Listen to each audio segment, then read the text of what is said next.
Media transmissions from Earth have polluted the Milky Way galaxy with completely unwatchable content. Fearing these signals will spread beyond our galaxy, Captain S and the 01 Legion have headed to Earth to destroy the source of this woke mind virus.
Honestly, that intro is so good that if Disney actually wants to recover and save themselves, they should just hire Cider. Welcome to 01.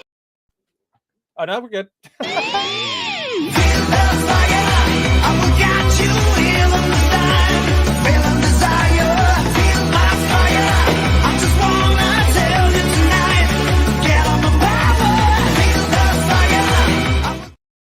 Hey, if you think you're having a bad day, just remember, Nightcrawler came out of some fat lesbian's butthole.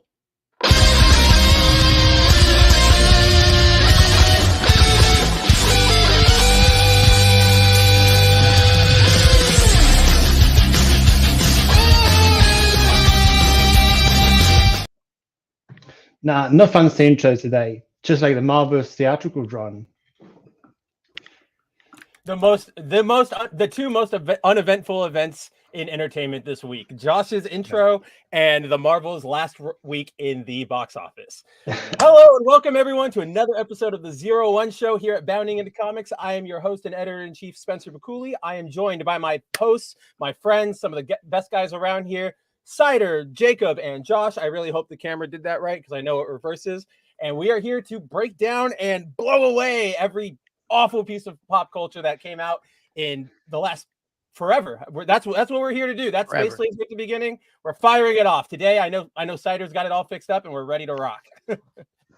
So the first thing I want to start off with, because Jacob brought it up, and I gotta find the issue and I gotta bring it up, is did we talk at all last week, guys, about Nightcrawler, about Mystique? I totally don't even know. No. All right. So maybe we start there. That's right. It came out on Thursday. So I will shoot you the story over. So, private. So we had quite the discussion about this last night, and I still can't believe it. Like, even though you're seeing it with your own two eyes, there's still this level of what am I actually watching and what has happened to the country that I once loved. Oh, I mean, that's just the question I walk away with every day. As soon as I see a new tweet from something, I'm like, oh, everything is awful and nothing's getting better. Nailed it. So for those who didn't see last week, this happened Wednesday. It was an issue that dropped on Wednesday. Obviously, we were live. I covered it the next day on Thursday. Marvel has officially retconned Nightcrawler's origin once again to confirm that Mystique and Destiny are his biological parents. So for those who don't know, long story short, Nightcrawler's origin was essentially, until this moment, so Nightcrawler's been through one awful retcon before, and this doesn't really solve it. But bear with me here, folks, for just 1 second. So Nightcrawler's origin, the one that we all mostly know from the comics, from the animated show, I think they even mention it in X2, is Nightcrawler, or Nightcrawler's mom, Mystique, shacked up because she's like essentially immortal because she's able to change her genes and stuff. She was alive during the Victorian era, and she ended up shacking up with a German baron and having a son with him. But when she gave birth to the son, because she was a mutant, it came out with a, it looked like her, it looked like a devil. So the townspeople in the German town she was in chased her out, and she threw Nightcrawler off a cliff to, sort of like the 300 style thing where it's like, you'll have a better life dead than alive, being mocked, blah, blah, blah. And that was Nightcrawler's origin for a long time. Then we had a writer enter the scene in the early 2000s by the name of, oh my gosh, why did I forget his name all of a sudden? I know it because I talked about it so hard. Chuck Austin. Now, Chuck Austin was in charge of the entire X line for the best part of that early millennium turn. And guys, he is a Reddit level atheist. Like, if you go read pretty much any of his work, or even his subsequent like appearances on podcasts ever since he stopped writing for Marvel and stuff, all he does is talk about religion like a 12-year-old, like who again found Reddit. His Twitter is full of, he's the kind of guy who, let's say like Jacob and I were talking on Twitter and Jacob said something like, yeah, man, like I hear that's tough. God bless. Right. That's all Jacob said. Austin is the kind of guy who would jump in and go, a sky being? Really? That's what you're doing right now? He's your friend and you're just wishing maybe like I'm gonna actually do something to help people rather than your thoughts and prayers. Yes, exactly. He is that kind of person. And he's that kind of person to this day. It's now like 20 years after his X-Men run, and he's still acting like this.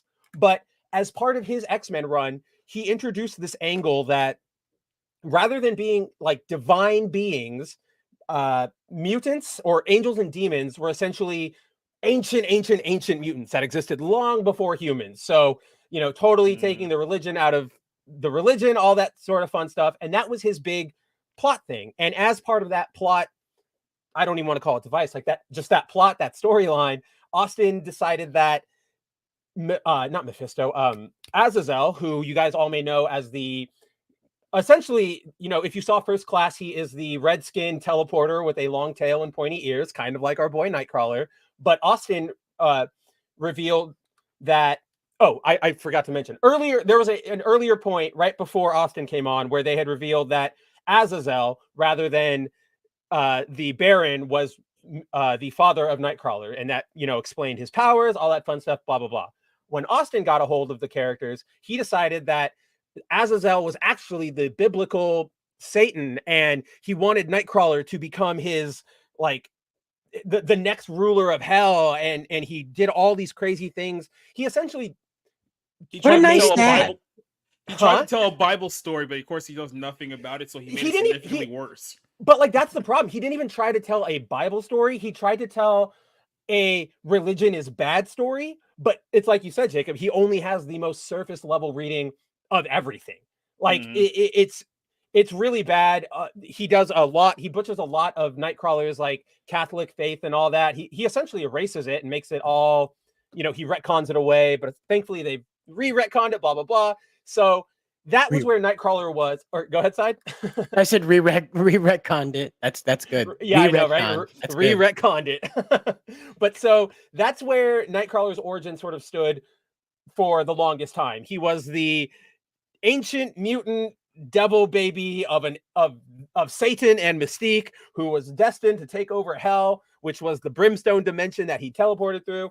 It was weird. It was, and to Marvel's credit, they decided, okay, let's just not talk about that anymore. We're just going to ignore it wholesale.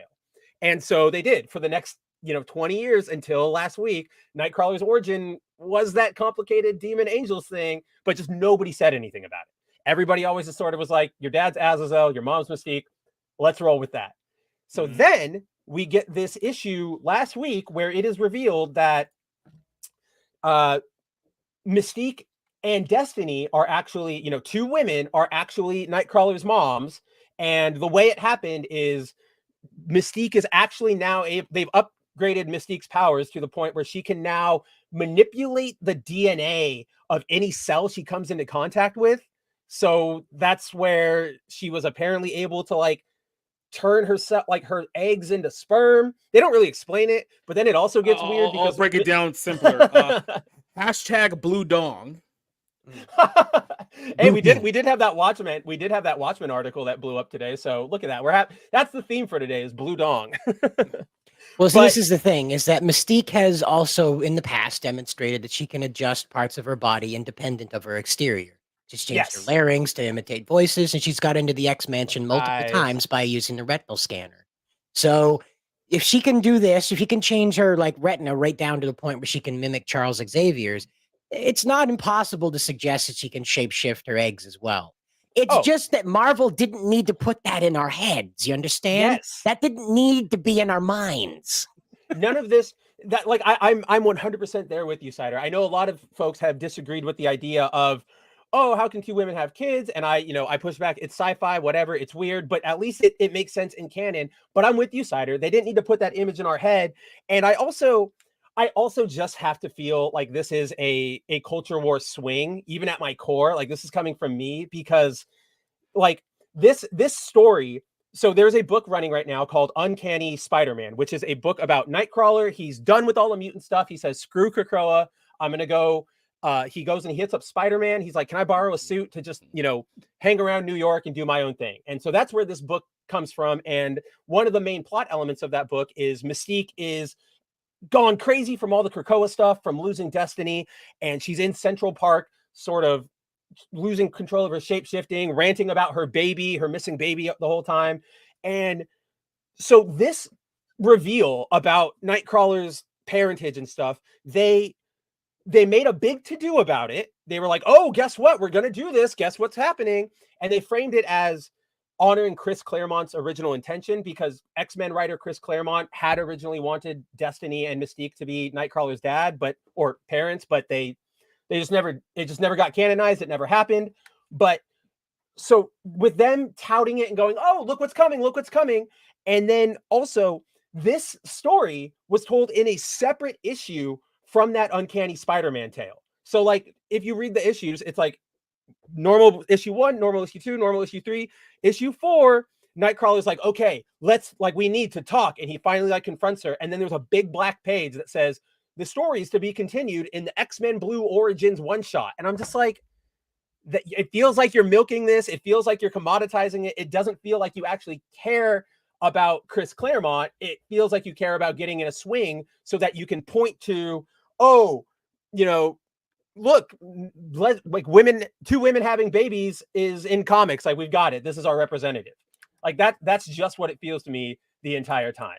And that's why it's so weird. It's just like, none of it feels organic. None of it feels like they care about the actual content. And then to your point, Cider, there's also the fact that, like, yes, Mystique in the past has been shown to change her body. She can do all that. But they've always said the one thing she can't do is like mimic an X gene. But now she can. And their only explanation, or she can manipulate genes, but the only explanation for how she can not manipulate X genes is literally, like, that's how far Marvel has treated this. They don't care. They just wanted that easy bump from social media. Now, we did go have ahead. an artist sit down and figure out just exactly what was going on with that birthing scene in the comic. If you have small children and they're watching this stream, what's wrong with you? Don't do that to them. Seriously. Right, really. But this is the best guess from an artist, a published artist, on what exactly is happening in this birthing scene. So just So soak that in. this is the scene from that issue that says, or this is where Mystique's like, this is where Destiny gave birth. This is how it happened, blah, blah, blah. But yeah, but literally, like, look at this. I don't think that's how a baby is delivered. I'm going to go out on a limb here and say, maybe it does. I'm not sure, but I don't think it comes out of the butt like that at all. There are different birthing methods. It's not just on your back with your legs up. They do have different styles and styles, but they do have different methodologies. And what it is that one of them is being on all fours and delivering the child. She's not on all fours. She's No curled way. up like she is laying an egg. So this is not. Yeah, it's not She how has you do pants that. on. She has There- pants on. so Exactly. it looks like she's literally like so they just like hot- pulled it. It's like how like women, like when there's like no toilet in sight, but they Yeah. need to go, they'll go like behind a bush and like half squat. So you Yeah. can sitting down. Like, that's essentially what she's doing. Yeah. That is what she's doing. Yeah. And so the other thing is that like what we're seeing here is the doctor has apparently got his hands way too high there.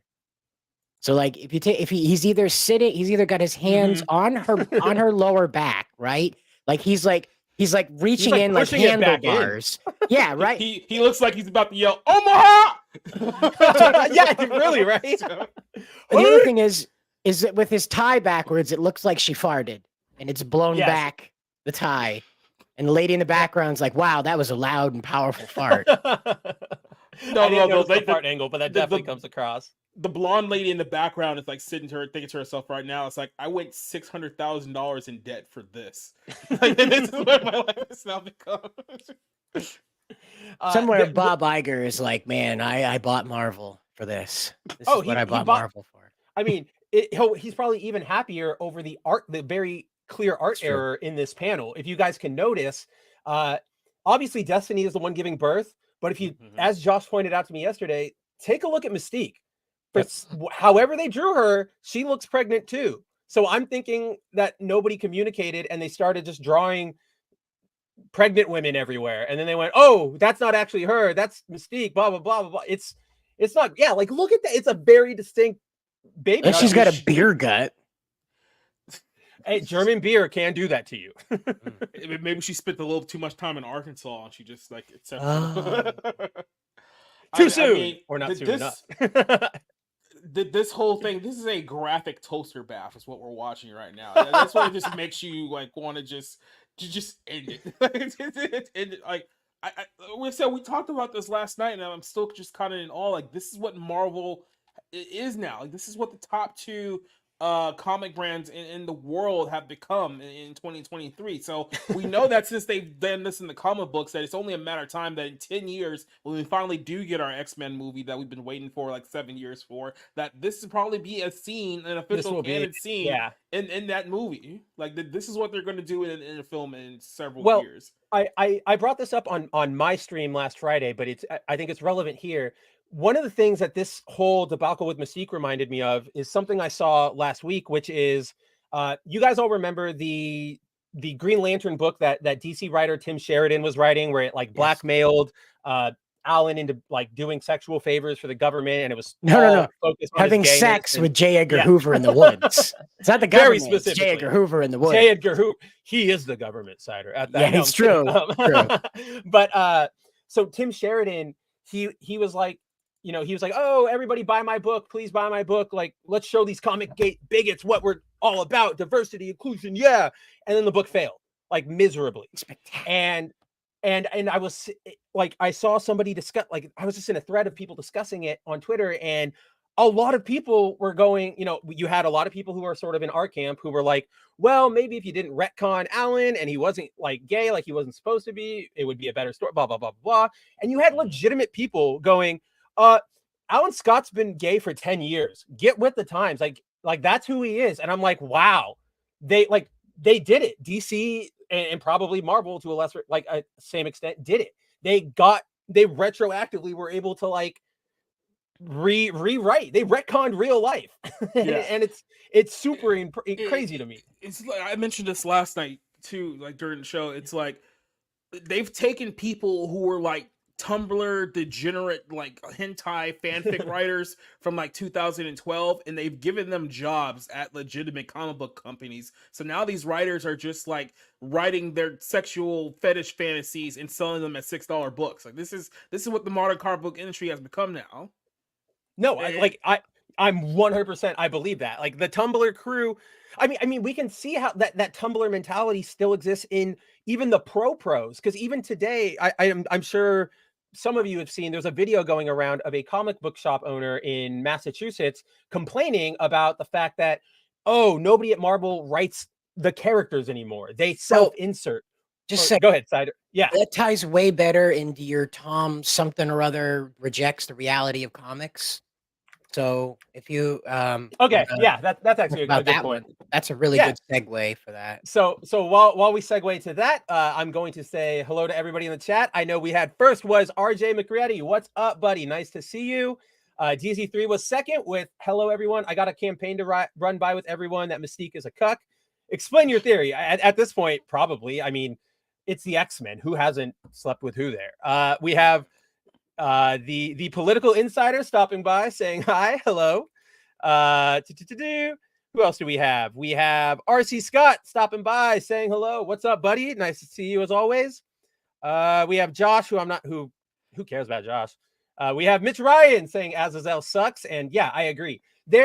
One of the things I have to call out is I saw a lot of comic fans, like too many people were trying to like justify they were trying to say why they disliked the Mystique retcon, and they were saying like, I hate this because Azazel is my favorite X-Men, like he was the best, and now they're just taking one of my favorite characters out of the equation. And I'm like, no, he wasn't. Like, you can hate the retcon, but let's be 100% honest. This was nobody's favorite character. Yeah, I'm about to say the same thing. Like, this dude was nobody's favorite character. Let's stop the cap right there, dude. He's so little people's favorite character that in First Class, when they have the final fight, he gets taken out by like debris because you got to get him out of there. It's like you can say Wolverine, you can say Jean Grey, we'll even accept Cyclops, but nobody's ever going to say that Azazel was their favorite. Azazel's my favorite. I bet whoever created Azazel is even like, I just wrote, like, I don't like him. He's a face spiller. Yeah. Let's see. We've got hey, it's me in HD saying, glad I'm not that late. Hey, you're not it. If you make it, you're not late at all. Let's put it that way. We have Buddy Smith. Hello, Buddy, saying this was an idea that Claremont wanted back in the 80s. Marvel said no because it was too weird. Yeah, it definitely was. And that's how they're trying to semi-justify this, which is, we're just doing what Claremont wanted, even though like they hate Claremont. That's what's so weird to me. Right. They don't like Marvel doesn't like Chris Claremont. They've done all they could to try and retcon out all the weird things he did. I don't believe you for a second. Like I just it's not to honor. He said ends to justify the means, and literally nothing more than that. That's 1,000% what it is. I bet he didn't even know it was happening until that issue came out and people started talking about it. Like, there's no way Marvel cares that much. Yeah. But like I said, this is all it is. It's just like fetish porn now. It's like Iceman is gay. He's gay now. Cyclops, Jean Grey, and Wolverine are in some kind of throuple or some weird situation like that. And now we got this whole thing. It's like, is this what the X-Men has become now? They're now fighting their sexual ideologies or identities now. Like, they're not even actually like. When's the last time you actually seen the X-Men fight crime? Like, when was the last time that they don't happened? like they don't. All recent X-Men comics have just been like soap opera talking, which, like, yes, the X-Men are soap operas, but this is too much talking. This is like, can I please see somebody pop the claws? Like, claws are not being popped. That's why I'm here for the X-Men. There was speaking of like the writers just like using books to express their own fetishes and weirdo fantasies and stuff. I don't know which book it is. I can't find it. Maybe somebody in the chat can source it for me. But I've been seeing a page going around of John Kent and his boyfriend, the one with the pink hair. Like, it's a giant splash page of them just texting, like tee, I like you, like, what's going on? And it doesn't do anything to advance the plot. It's just there to let the writer have their fantasy of like teenage love, and it feels really, really awkward and weird. And it's just like, this isn't a good story. You know what? I actually did. You know, I did actually see that thing as well, and just on social media and all that stuff. Yeah. And the thing is that even if you try to frame that as like, well, this is actually a real human interaction, even if it was like a straight couple, I'm still like, what is this? Like, why is it there? What is like that you said? It's not really moving the plot forward, even though I don't know what the plot is. It just felt like, it's dragging. It's just like, it doesn't make it's nothing. It's a huge load of absolute nothing. It is a huge load of like this, Josh, especially because I know you watch other CW shows. Like you've watched Superman and Lois, for example. Oh yeah. Like, they don't have scenes where it's just there's no scene of Jordan and John texting like, hey, what do you want for dinner? Pizza rolls? Oh, we had that. Like, nobody cares about that stuff, and it doesn't really do much to build the character. Like, I don't know. Like, to me, it is exactly what Jacob was saying, where it's somebody, they're using the books now to live out their fantasies instead of presenting us with fantasy, if that makes any sense. Because, like, we'll get into it. Let's start right here. Because I think this is the best place to start. And it is with Marvel Comics executive Tom Brevoort denies industry is dying. Instead, argues that, quote, what is likely happening is that the market is changing. Now, if you don't, pause, yeah, right here, of just for a course, second. of course. Keep in mind, for the last 10 years, we've been telling people that the comic industry is dying, and they've been denying it for the last 10 years. Now it's at the point where the numbers are so bad they can no longer deny there's a steep decline in the industry. Now it's like, well, actually, the industry is just changing now. They'll never deny that they're the ones that killed this thing. They'll never accept it. They'll never. Most people, like most modern creatives, are incapable of taking responsibility for even like a typo. Like remember the Game of Thrones Starbucks cup thing? Yes, it was a pretty big error, but also if somebody had just come out and been like, yeah, that was me. I ignored the, or like I missed the like quiet on set cue and I left it. That was totally on me. I'm sorry.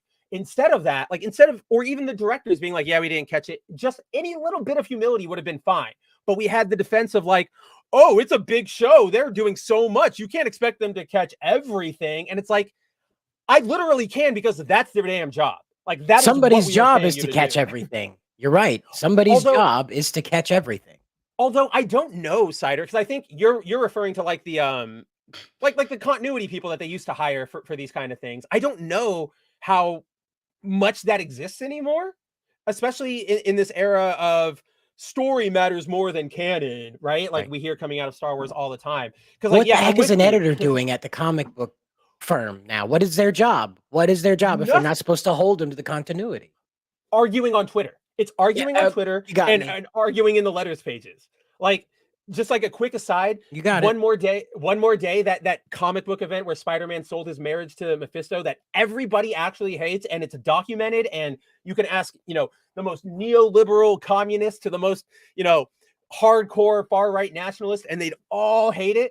If you go read all of the recent, or I don't recommend this. If you can find the letters pages from the recent Zeb Wells run, every issue, the editor, I don't remember who it is right now. I don't think it's Nick Lowe, but it might be Nick Lowe. There's always one letter where somebody's like, hey, I've been a big fan, always respectful. I've been a big fan. I really don't like what you've done with MJ and Peter. I'd love to see them, blah, blah, blah. And every time Nick Lowe is like, excuse you, you only speak for one person. That's definitely not an opinion shared by everybody. That's one of our best stories here at Marvel, and it's not going away anytime soon.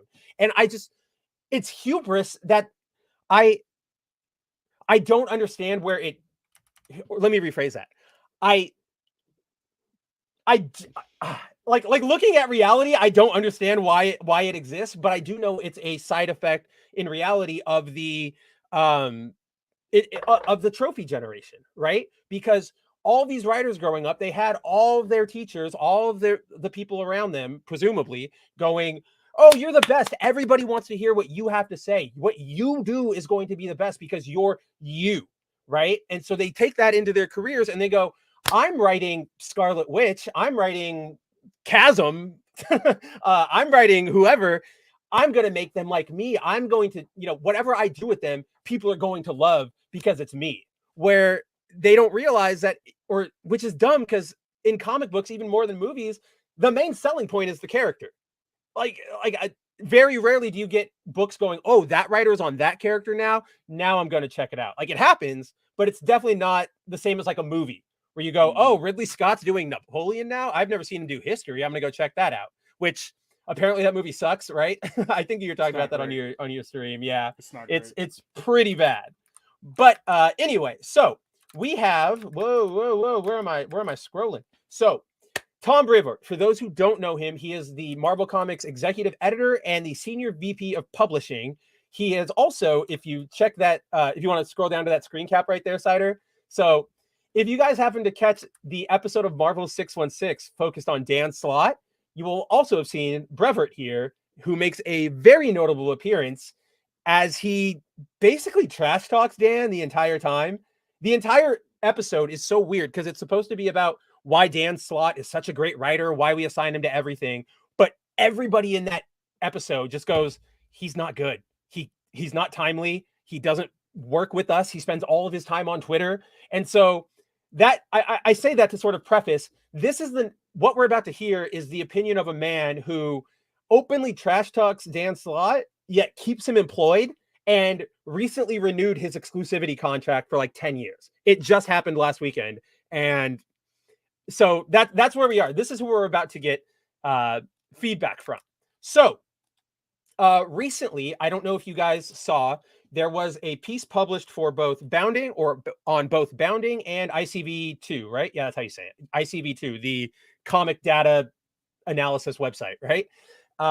It was penned by the owner of the store Coliseum of Comics, Phil Boyle, and basically it was a sort of like the warbling death cry of an industry. If you go read the pieces, it's basically Phil going, "We're dying. We're about to just be gone." And it's because of your guys' output. It's because you guys don't listen to the fans. It's because you insist on making garbage. So obviously, Tom Brevoort, I guess, decided, hey, I disagree with that, blah, blah, blah. I'm going to defend it. So a couple days ago, or not a couple days ago, but November 20th, so a little whiles ago, he authored a piece to his Substack, and he basically said, and I'm going to just read off his very, very long bit, and we can all come back afterwards, because I'm just going to start. So here's what Brevoort had to say in response to a known verifiable retailer, a veteran retailer, saying, "You guys are killing us." Quote, "There's been a lot of chatter this past week concerning the state of the comic book marketplace following a column written by one prominent retailer. And let's face it, forget about comic books. Retailing of any sort is an extremely difficult vocation in 2023, following on the heels of a global pandemic and lockdown that disrupted regular buying patterns. Everybody wants to move on and pretend that nothing happened, that everything is back to normal, but it isn't. The time that will take is a lot longer, if it ever happens. By the same note, I can recall similar conversations as this one taking place all the way back to my entry into the business in 1989. No doubt they were going on before that, particularly in the 1970s and the 1950s, and so on and so on. For whatever reason, the comic book field has a stronger pull towards its own mortality than other areas. We somehow delight in predicting the demise of the very thing that we enjoy so much. Maybe that reveals a poor sense of self-worth or something, but also, in any endeavor, if you bet in favor of failure, you're going to be right sooner or later. Nothing lasts forever. Entropy wins. Still, those folks who were predicting the demise of the field 10 or 20 or 30 years ago would no doubt be shocked to learn that it's still here. The diversity of material, new and old, that is readily available today is astounding and shows no genuine sign of abating. What is likely happening is that the market is changing, and change is almost always scary, but it doesn't have to be the end. It just means that some things are going to be different now, and it falls to us to adjust to those changes. People hoping that the comic book industry will somehow revert to being the way it was when they were kids are definitely in for disappointment, but I feel confident in saying that the medium will survive. It continues to grow in all sorts of interesting directions, but the days of a spinner rack in every mom and pop candy store are likely gone forever, mostly because that type of store no longer exists. This all comes back to a slogan that I've been threatening to put on a shirt for many years now, but have never actually bothered to do. Comics, dying since 1935. End quote. So that's where we stand. And yes, thanks for highlighting this. This is the awful Peter Parker who laughs storyline that Amazing Spider-Man just did. My favorite stories to write lately are these ones about the dying comic industry, because I can just go, yeah, remember this story? Remember this one? Remember this piece of crap? Remember that? Remember when we pointed this out back in 2017? You called everyone racist. That's it, right? Those were good times. Well, that's exactly the thing that I noticed the most from Brevoort's little pushback here, is that he disingenuously shifts the goalpost midway through his his argument, right? People are saying the argument is that the comic book market and models as we see it nowadays are dying. The big two, Marvel and DC, have crap numbers. Comic book stores are dying. You can see there are anecdotal images everywhere on the internet of comic book store owners going, hey, we had a sale and all of our tabletop is gone. All of our manga is cleaned out, but all of our American comics are still right here on the bookshelf. Mm-hmm. For him to go, oh, the medium is going to be fine. That's not what we're talking about. Obviously, comic books are going to exist forever. When the sun is imploding, somebody's going to make a Far Side style comic, right? Of a guy being like, well, goodbye. That's not what we're talking about. We're talking about these companies that we all grew up with, these stories, these canons, these structures. All of this is going to go away because of what they're doing. And and for them to, and for Brevoort to say like, oh, you guys just need to change with the times, that's disingenuous, because he's basically saying we're going to continue in this method and you've got to get with us, even though we can all see that they're heading for a cliff. It's them going, we control the top two publishers in the country right now. We control DC and Marvel. So this is what you're going to get. You're the one who's going to need to change, because we're not changing. No matter how few comic books we sell, no matter how many stores completely go out of business. I mean, like I said, we've been saying this now since, like, guys like Yellow Flash and your boy Zach has been doing YouTube videos about this since at least 2016, 2017. And it's basically just them going, yeah, look at how awful this comic book is, and somehow we've only gotten progressively worse since then. Like, go back to those videos in 2017 and look at the content they were complaining about then. It's gotten way worse, and it's only going to continue to get worse as time goes on. In the next article we'll discuss, I actually pulled an example from like 2017. Remember I Am Not Starfire? That's the kind of crap that they are putting out, and they're saying you need to get with it. And it's just like, I don't want to get with it. And obviously most of your character or customers don't. Kate brings up a good point, which she says, if mom and pop stores no longer exist, we're basically just an economic zone then for corporations if we aren't already, which means the average person is just a wave slave for giant corporations. Correct. And look at that sort of defeatist consumer mentality that Brevoort's promoting, right? He's going, oh, all of this is gone. Well, what are you going to do about it? Why are we complaining? Just let it be. And it's like, if we let it be, this stuff's not going to be here anymore. If we let it be, in 5 years, Peter Parker is going to be a trans lesbian, right? Like this is the stuff. Mary Jane is just gonna have some other dude raising his kids. Who knows? That could happen in the next few years. We're close to that, right? Dude, well, I mean, we've already gotten that. The latest Spider-Man run is Mary Jane breaking up with Peter because she was in a different dimension, and then raising a family with this other guy she was trapped there with, essentially cucking Peter Parker, like, straight up. Like, that's where we're at. This is the stuff that we don't want your weird, like, comic books these days. Every single comic book is about someone's sexual relationship. Every single one. Nothing's about, we're gonna do an exciting story about how the good guy fights the bad guy, and bad guy does something, the good guy needs to swoop in. It's like, nope, this guy's sleeping with this person's pulling a baby out of their butt, this person has a three-way relationship with the other person, and like, this is what it is now, because the people who are writing these comic books, their entire ideology is wrapped around their sexual ideology, so they can't think of anything to write outside of who's sleeping with who and whose same-sex relationship needs to be shoved down everyone's throat. Well, it's Arrested Development, man. It's these. If you look at all of these stories, who's sleeping with who didn't text back who. Your favorite episode of She-Hulk, where she spent the entire episode waiting for that guy to text her back, right? It's people working out their own hangups, right? These are people who in high school maybe didn't get to go to prom, or maybe they got bullied a little bit, but instead of sort of growing up and getting past it and learning to accept life, they carry that with them, and they go, I'm going to get back that football player who made fun of me in 9th grade. Oh, just you wait. I'm going to tear down everything he liked. You watch. And it's like, yeah, like, comic books come in 3 stripes nowadays. It's either people working out their own issues and using the pages as either therapy or a way to validate themselves. It's people being super, like, not edgy, but like, combative with readers, like, oh, we're gonna make this change specifically to piss you off. It's that, or very, very rarely you get like a 3-issue miniseries from an old comic pro that's actually good, because they actually care. This is also what happens when, like I said, these people work for these massive corporations and have no stake in the game whatsoever. Because you can grandstand like this when you work for Marvel and DC, because the characters are never going to die and the company's never going to go under unless they get sold to somebody else who decides to shut them down, right? But let's put it this way: a comic book company like Xenoscope can't afford to do what Marvel is doing, where it's gonna be like, oh, screw you fans, we don't need you, we're gonna tell you what we're gonna do. Like, they can't afford to have that type of mentality with their reader base, because then they would just die. Like, they would just be gone, like, just like that. Like, these are people who have essentially no skin in the game whatsoever, so it really doesn't matter if it's a success or a failure, because they're just still getting their paycheck no matter what the place. They've been treated as if people just treat like an office job at the end of the day.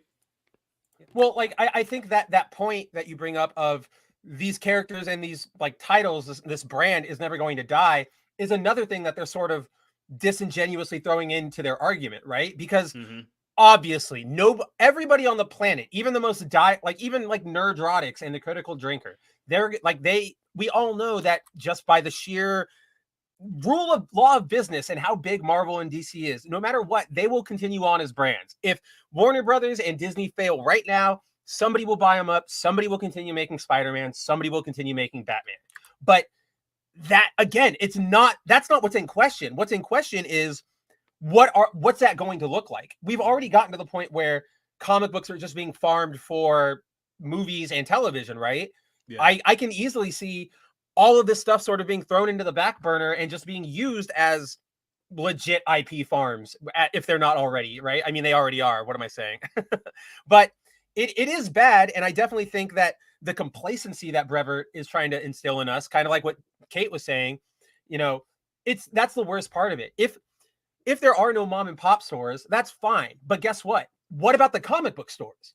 The ones that have existed since the 80s and are now dying. How do you tell them? How is it them to? Is it up to them? Maybe they're a bunch of old white people. Maybe they deserve it. Well, that's an interesting point you bring up about old white people deserving it. Cider, do you have the next article? Nope. Which article was it? It's going to be the one I just published. It's the the comic book pros. Spider-Man and Green Goblin. Cider, you got to work on your Dwayne Wade, LeBron James alley-oop skills because they're just not there at the moment. Yeah. Well, that's because Cider's actually doing work and not spending 40 minutes yelling at the ref to get him to get a player removed from the side of the court. Oh yeah, right. And then get some 20-year-old white girl removed from heckling. happens like every other game now. It's so pathetic. One Punch Man Tolkien fan showed up with a bunch of emojis. That's why it caught my attention. So hey, how's it going, One Punch Tolkien? Yes. So on Jacob's note, it's funny that Brevoort says that because we just had a sort of development in this discourse happen across the last few days. So in case you guys didn't catch this, did I include it in this? Here, I'm going to send you the tweet itself, Cider, and then we can watch the very brief clip. But if you guys haven't seen it, so recently, the last couple of days, there has been a clip floating around on Twitter of a comic book store owner blasting and just tearing apart DC and Marvel's current practices. His name is Glenn O'Leary. He works at the Comic Book Palace in, what is it, like New Haven, or no, it's not. New Haven's not Massachusetts. It is Connecticut. That's Connecticut, but it is Haverhill, Massachusetts. I wasn't even close. Wasn't even close. Oh yeah, you would know the pronunciation better. But East Coast. Yeah, exactly. Northeast coast. By the way, guys, Santa Cider down here with the snow day video on Twitter. It keeps popping up, Cider, on the For You page for me, so I see it every morning. And it's kind of nice. I'm like, oh yeah, look, snow day. Yeah. Yeah. So let's take a look at what he has to say. So setup is basically this is a clip from a larger show that this guy hosts. It is it's kind of like a documentary style show where he kind of just talks with customers who come into the shop, shares his thoughts, blah, blah, blah. It's fun. It's casual, blah, blah, whatever you want. In this segment, it began with a customer coming up and sort of talking about, I'm not really excited by Marvel and DC anymore. I feel like they just repeat the same stories with a different coat of paint. It's not I find excitement in indies. And this is what O'Leary had to say. Yes, it exactly is, Mitch. Yes, Go Woke, Go Broke is proof that the modern audience is a myth. Modern audience doesn't exist for big properties like this. I think I talked about it last week, but big properties like this, everybody knows Star Wars. Everybody has an opinion on Star Wars. Everybody has an opinion on Marvel at this point. Everybody knows Batman. You're not magically going to change if somebody didn't like Batman before, you're not automatically going to get them on your side if you make Batman a dating workplace drama, right? That's not how this works. The modern audience. Yeah, Tom King. Oh, Tom King. Oh, I don't even know where to start with Tom King and his new. You want to get started with Glenn? Yes, let's hit Glenn's play. I could think of some F slurs for Tom King. But yeah, I won't say it here. Let's hear what Glenn has to say. You can hear Most of those these on new Friday night. writers don't have the love of comics like these older writers had, and all they care about is how can I put myself in the book. Wow. It's almost like we've been hearing that for 5 years now. But Nailed it on the head. Think about it like this, though. It's not even just that. Like, that's a big part of it, but it goes even deeper than just that. There's ways to put yourself into your art, but still make it interesting. You know what I mean? It's like, I think this is what people lose. Like, you can like put yourself into a story, but you still have to have a good story. They just care about putting themselves into the book. They don't even care about the story. Well, Glenn brings up a good point a little bit later on, but he doesn't expand on it. So I'll expand on it here. But it's sort of like, if you're writing Superman, you can, if Jacob's writing Superman or I'm writing Superman or Cider or Josh, we can, use our experiences and our life and be like, oh, you know what? I want to write a story about Superman, I don't know, destroying the Philippines because finally, right? Mm-hmm. And as long, like, I can write that story, but as long as I make Superman act like Superman and I write him in character and everything follows who Superman is, then it works. Yeah. If all of a sudden I start writing Superman as a super lazy substance abuser who works on bounding far too long all day, then nobody's going to want to read that. CBD gummies and yeah, exactly, right? Personal attack? It's a personal attack on both of us. Let's keep going. No, we don't care what you would do if you were Iron Man. We don't care who you are. We don't care who you are. We don't writing care Tony who you Stark. Are. You're not writing yourself in a book. You're not writing yourself in a book. If that's the case, write your own comic with you in it. No one will read it because nobody cares. No one will read it because nobody cares. You hear that, Vita Ayala? Nobody cares. Or as The Rock would once say, know your role and shut your mouth. Back when he was The Rock and not like the sanded pebble. Dwayne Johnson. It's like, yeah, right. Dwayne Johnson. Yes. People grew up growing up loving Peter Parker, loving Miles Morales, loving.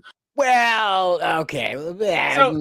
So I actually I kind of agree with that as well. Because if you read the first, like the very first introduction to Miles Morales, it's kind of like it's like getting there. But Bendis is actually really good writing the character, so it's like, okay, I can definitely see why he or somebody would like. I like the first Miles Morales run, and I was like, yeah, it's fine.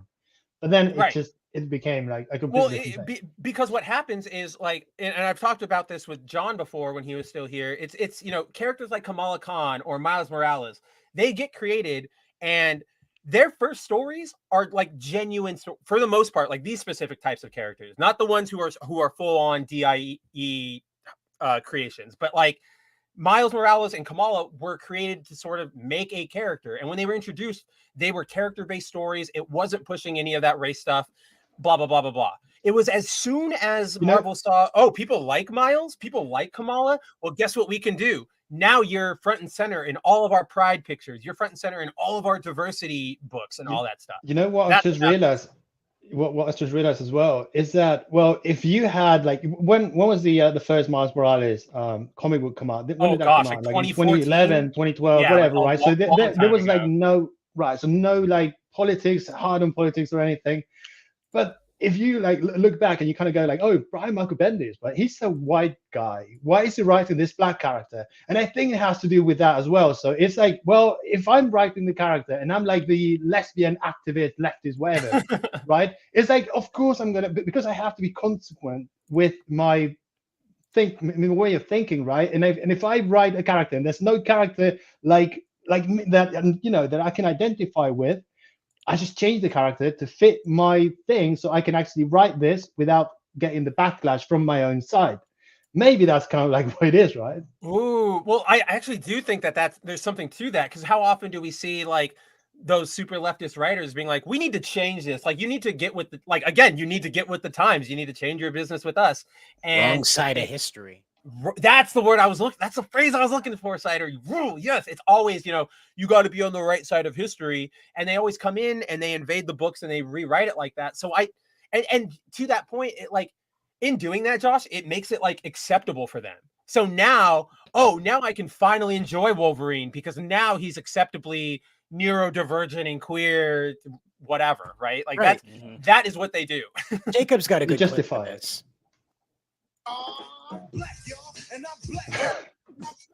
This is basically Miles Morales in a nutshell. Nowadays, seriously. So there you go. There's Miles Morales' origin story right there. I want to like take that clip and I'm going to use it on Twitter now. Anytime somebody brings up like the Miles Morales like character, like yeah, Miles Morales has a character, and I'll be like, here's his character. I'm black. I'm black. I'm You black. should- And black. Here, you gotta step back for just a second on it, right? Take the audio, put it behind the video of the mission of him stealing a bike. Remember, in the game, that's an actual mission. You Miles actually Morales do have to has do to that. steal a bike. Yes, that's the only way you can complete the mission is if the bike is part of the mission. Put the bike video over it, and then like the last image you see is the Miles Morales Thor walking down the street with like his arms out, and all the shoes hanging from the power lines, because that's what Asgard would do. Of Asgard, right? Exactly, right. The ghettos of Asgard. Yeah, that was their golden city, was the Brooklyn projects. Nobody's buying that. No. All these Captain America, we don't need you to put your input in it. Just write Steve Rogers. Yeah, it's not hard. He's been around for a while, wouldn't you know? It's really not hard. Don't write Steve Rogers. What's that, Jacob? No, I didn't say anything. I said if I was Steve Rogers. That's not how it works. But that's again how most of these new people write nowadays. That's why most of the stuff is shit. Nailed it. That's why most of it is on the head. Because we don't care what you would do, because we don't care about your life whatsoever. Dang. Take that, Vita Ayala, Heather Antos. Right? He's pretty on point. I really don't care about you getting like milkshakes. Oh, I don't care about your life at all. I don't care about your life at all. I don't care about you. If you're on the side of the street saying you write comics for free, for food, don't care. I'm still passing you by. Just write a book, get paid for what you do, get paid for what you're supposed to be doing, and make it a good story. Wow. So, right? Like everything Glenn said there pretty much hits it's everything like Cider said we've been saying, and Jacob was saying, that it's everything we've been saying for years. Write good stories. Stop writing about you as Superman or you as Black Panther, and just write what the character is. Now, let me guys ask you something in the chat. What do you think the response was from the industry? Do you think they were very receptive and said, you know what, we should listen to the people who depend on us to survive? Or do you think they responded with mockery and denigration? Scratch that. You don't need to answer because it's obvious. So that video has been circulating around for the last couple days, and it has, it's gone semi-viral on Twitter. So it's gotten the attention of fans, creators, former creators, the whole gamut. And unsurprisingly, a lot of current creators kind of told him to kick rocks, like in a very, so like if you go downside or near the bottom, the first tweet that I shared was from Donny Cates. He's a Marvel writer. He was doing Venom and Thor and all that until he got a very bad brain injury that caused him to lose some of his memory. Where? But next one down, the black one. There it is. So Donnie replied, he retweeted the video, he deleted it, but he replied, "Don't you guys hate how when you go into a hardware store, how the guy behind the counter always tells you how much hammers suck?" Like, this is... Yes. I mean that. It makes hammer shopping so much easier. I want that. Like, I don't want... Like, one of the things I hate most in life is going into a like retail store, not like a Target or something, but like a GameStop or a clothing store, and they're like, "Oh, can I help you? Have you seen our deals over here? We're also having a sale on sweaters, blah blah blah blah blah." And it's like, I don't want any of that because I feel like you're just trying to make money. I don't trust any of it. I don't know. But if I'm paid to point at these things, right? Nothing more. But if I went in and I was like, "Hey, can I get a Spencer brand hammer?" And the guy behind the counter was like, "Those are crap. What you want is a cider hammer. This is why, like, Spencer hammers, they crack easily, but cider hammers, they're great." I'm stoked. Like, thank you. You legitimately, seem like you want to help me. Maybe it is all a ploy to just sell me a different hammer, but it worked because you're sort of establishing a relationship with me, and you're not treating me as just a bank, essentially, Right. which is what Donnie is doing here. He's going, like, again, the argument isn't that comic books as a medium are bad.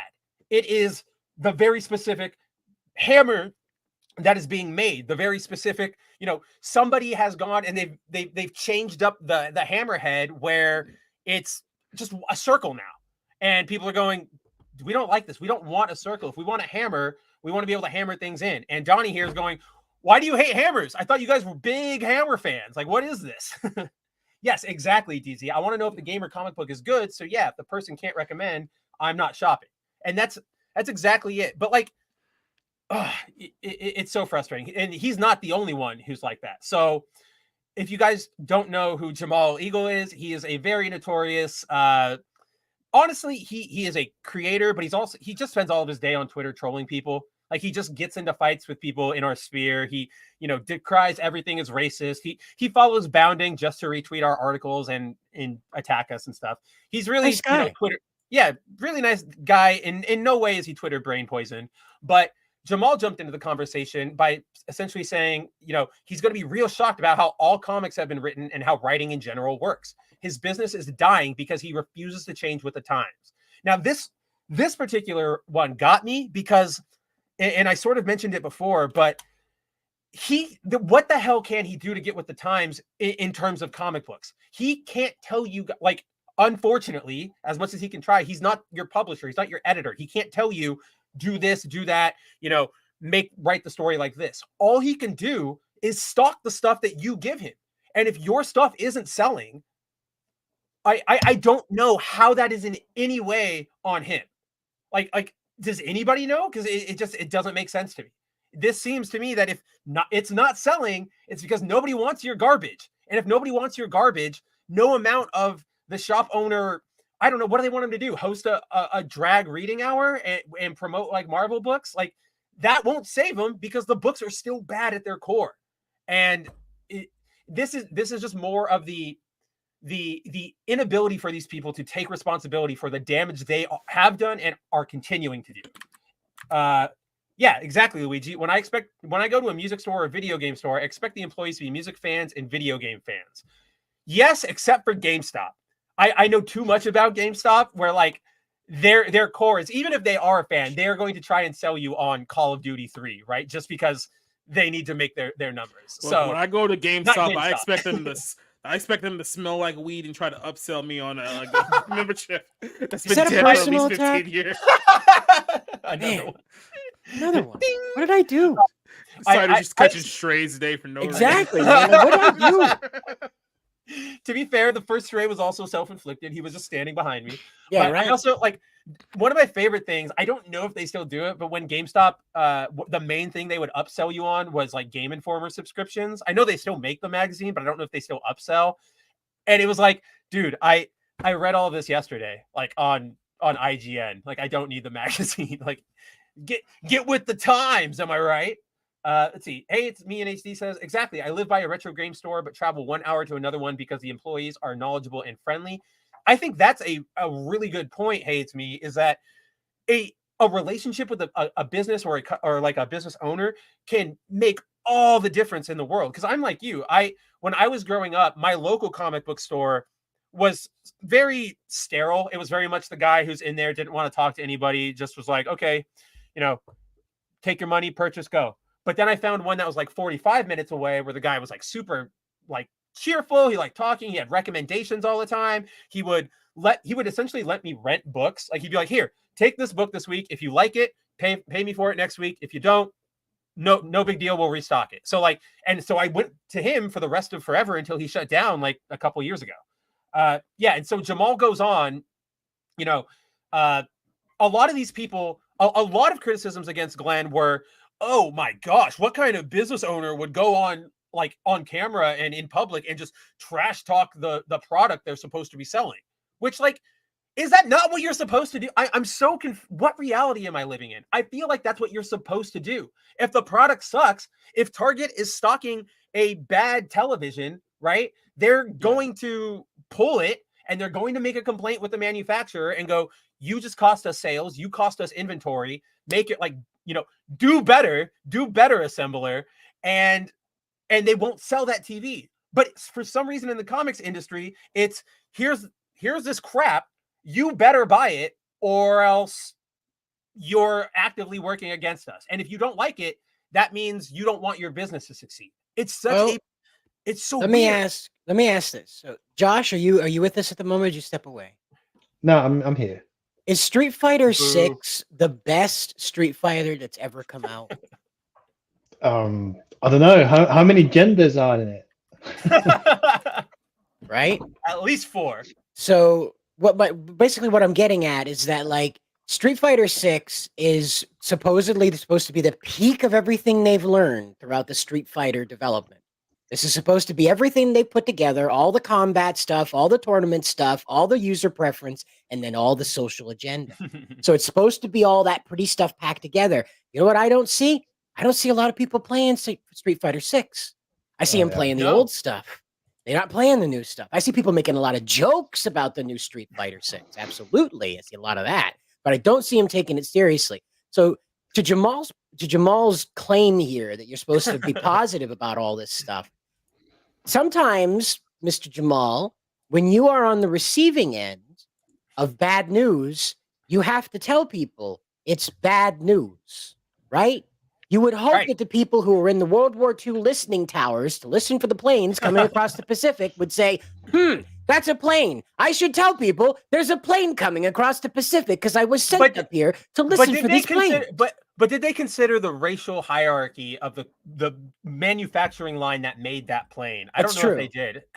So Jamal Eigel's the kind of guy, but then Philly Axe comes here with just the most obnoxious follow-up. That's what I mean. It's just like, you don't even know what you're talking about here. Like, again, it's not like I'm saying, this product I made, Cider, I want you to buy this phone. It's bad. It's really bad, Cider, but I want you to buy this phone, right? It's the guy going, this product is bad. Nobody is buying it anyway. If you want to buy it, you can buy it, but nobody's buying it. We need to make a change here. It's so, again, it's an inability to take any responsibility for anything. And yeah, Ingle particularly sucks. But of course, he wasn't alone. We've got a few more if we scroll down, Cider. The next one is this guy is Tom Brennan. He is a former Marvel editor he was the editor for the entire Spider-Man line during the One Day More Brand New Day crap fest. But he weighed in and he said, 30-year comic shop owner knows nothing about how comics have always been made. Fixed it for you. Again, it's like what Cider was saying. You can take your life and you can use your experiences to inform what you're writing, but the second you start writing, Jacob said that. But the second you start writing it as you, right? It's you're like, no interest is gone outside of the 5 or 10 people who follow you on Twitter. That's like that's the same mental illness as you, right? That's exactly what it is. Like they all write these books to validate themselves and others. If I make I don't know who was that? Damn it, who was in the throuple? Wolverine, Jean Grey, and Cyclops in a throuple, and that makes me feel better about the fact that I am in a throuple and I know at my base that this is not going to work. Right? It's like it's almost like gaslighting. It's like self-gaslighting. Gaslighting through media. So they're the only ones opening those books and reading them with joy. Everyone else is like, what the fuck is this? Well, like that's the problem. They're not even reading it, right? Like they're waiting for people like us to share it on Twitter. We share the butt baby Destiny and we go, what the hell is this? And then they can go, see, we're winning. That's right. This isn't the latest issue. But then if you go, you like that? Are you interested in actually seeing the X-Men be X-Men in the, like, you want to see the story? They'll go, no, I just really care that you raise the banner for my specific pet issue, my pet sexuality, my pet fetish, whatever the heck it is these days. Like, yeah, it's pretty sad. So I figured out why they're doing all this. Yeah. And it's less sinister than you might think, but It's really it's also the ESG stuff. Don't mind you. That sinister is real, right? And the devil worship Right. and the witch stuff. That's real. But We know that's there. But at the core of the motivating factor behind doing all this crap, behind stirring up so much crap all the time, right? It's because, and I just figured it out the other day, it's because YouTube and Google and other services offer an ad blocker service. So you can pay to have ads blocked on YouTube, or you can use an ad blocker to block all ads everywhere you go. You'll note right now there's no ads on the Bounding Into Comic website I'm using because I have the ad blocker turned on. Now, this means that they can't put out a buy this comic book this week ad and place it places because people have that blocked. The majority of people have it blocked, by the way. Not just not just random people. That's the majority of people have it blocked now. So what they have to do is they have to create a news cycle around what they're creating, okay? In order to sell these books, to actually turn a profit, you got to have Jamal Igle, you got to have this Tom Brennan, you got to have all these people out there stirring the pot up so there's a conversation about these products. Because otherwise, nobody's going to know they're out there. There's no way to advertise them anymore. Really, there isn't. No, you're on point. I mean, look at the Tim Sheridan Green Lantern book. He literally had to make a video on Twitter begging people to buy it because nobody knew it existed, and it didn't work. Like, well, it's also Alan Scott. I mean, nobody. I know, nobody really cares about Alan Scott. You're not going to get a best-selling Green Lantern book with Alan. Unfortunately, it's just even if you killed him. Oh, I mean, but what if you killed him and then he was revived as like a young non-binary? That's a straight. Now you're talking actual subversion. Oh my gosh, I'd never see the day. Subvert the subversion. Subvert the subversion. Bring it back to normal. Return to monkey. Dude, we have to return to monk.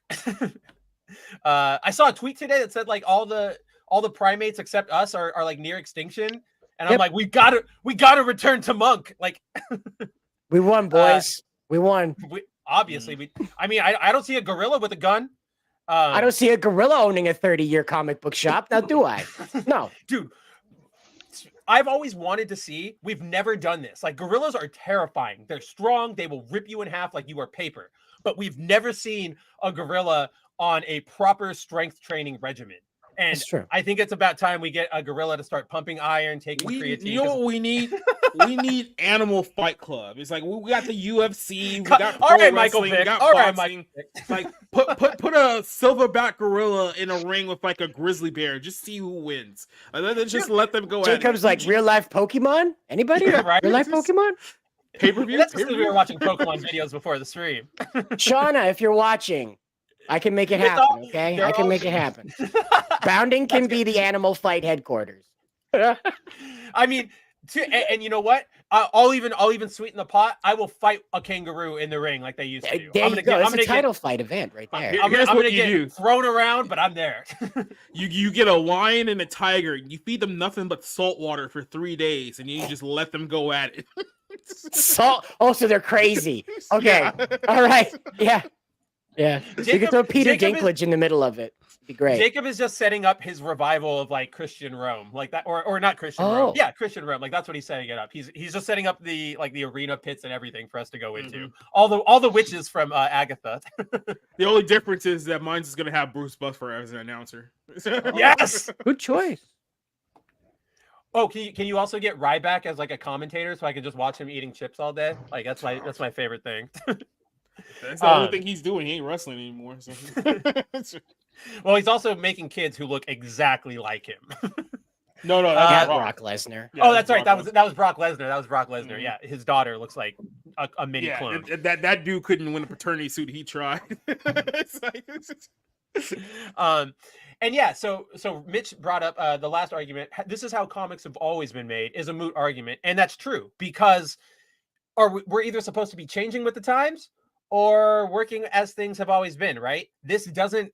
No matter how you try to spin this, if you're a comic pro trying to use this against Glenn's argument, it only shoots yourself in the foot. And then yeah, Kate. Oh look, another. It's always been like this history rewrite, which absolutely not.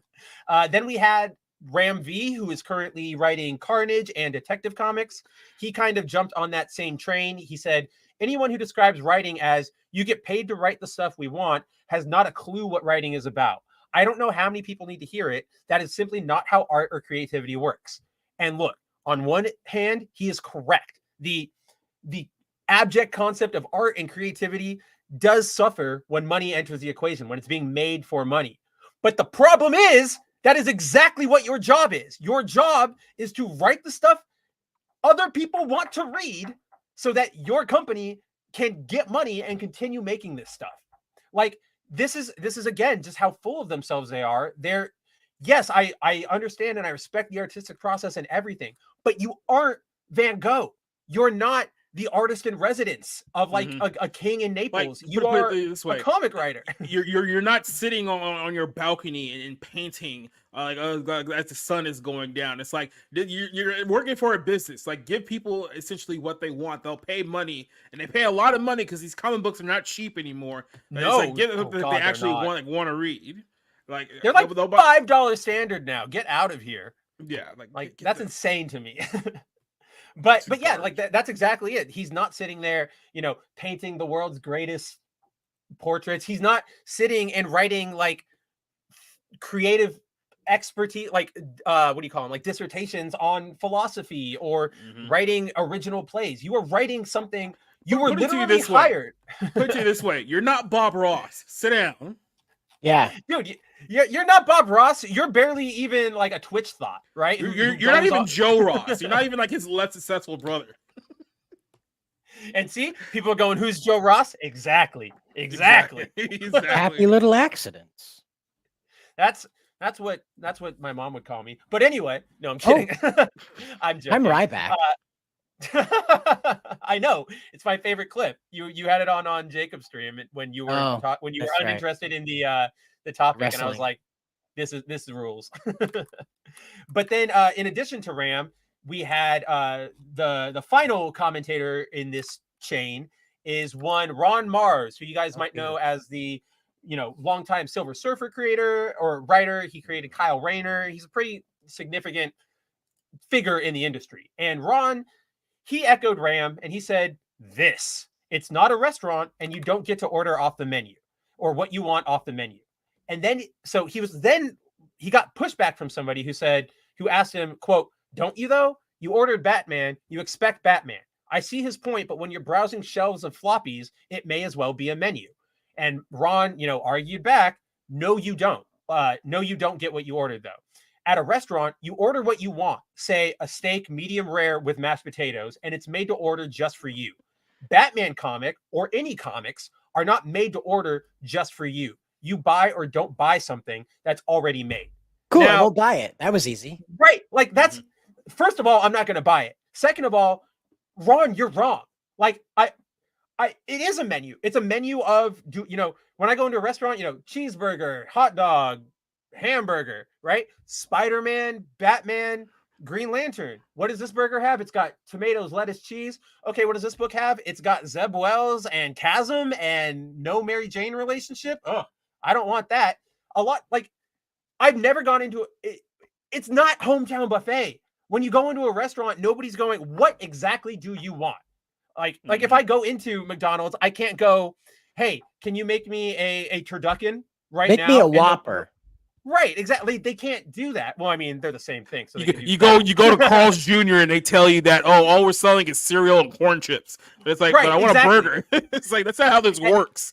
Yeah, that's exactly how it's happening. That's not how it works. This isn't, you don't get to choose what you want. You order off of this menu. It's so, but then this also doesn't address the fact that, like, okay, Ron, if that's it, if that's true, you're still not giving anybody what they want.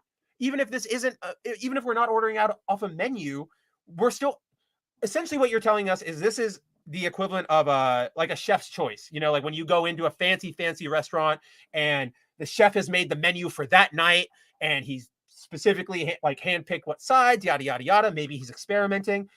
If that's what you're supposed to be doing, you can't, if that chef came to me and said, "Here's my dinner. What did you think of it?" And I went, "I didn't really like it. I like when this happens, this, blah, blah, blah, blah, blah. These are my complaints." He can either go, "Okay, I like," if he agrees, he can go, "Okay, cool. Like, thanks. Like, I hear you." If he disagrees, he can also go like, okay, I hear your feedback. What he doesn't do is go, what the hell is wrong with you? Everybody is eating corn flakes these days. Why don't you like he's not the cornflakes? soup Nazi. Dude, Soup Nazi has a better selection. I'd rather go to his store than anywhere Ron Mars is selling. But this, the good news is, just to put a final end cap on this story, while Glenn did get a lot of pushback from these sorts of pros, and these were just pros that I identified, there are also like a bunch of comic industry adjacent people, like people who run like Comic Book Herald, or they've interviewed a bunch of people, those kind of people. There's a massive amount more of complaints from them, all sort of on the same rhetoric. But at least at the end of the day, he got support from Jimmy Palmiotti, who he said he also deleted his tweet, but he said, quote, and it's not in the article, Cider, don't worry.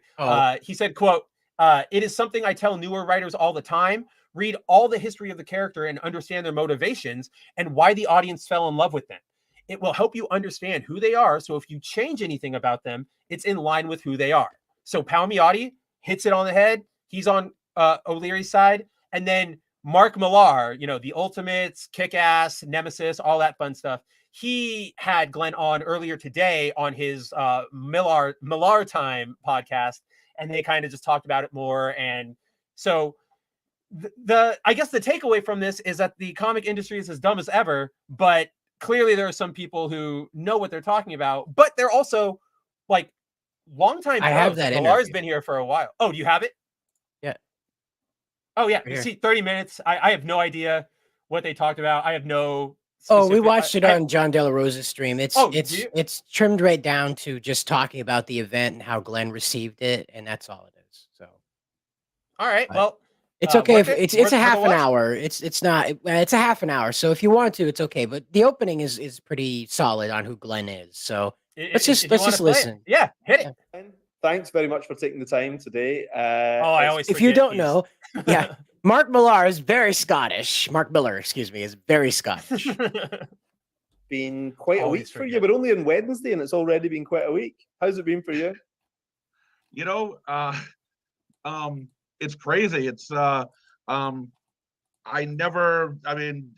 even had New Comic Book Day, and it's already been out of control. You know, it's So this guy, having been assailed by these professionals, by the way, that he formerly had respect for, because like he said earlier, they were making sure he had content to sell, you know? Yeah. Now, here he is. His very first thought about this is that New Comic Book Day is exciting. He doesn't describe Normandy. He doesn't describe it as asteroid hitting a planet.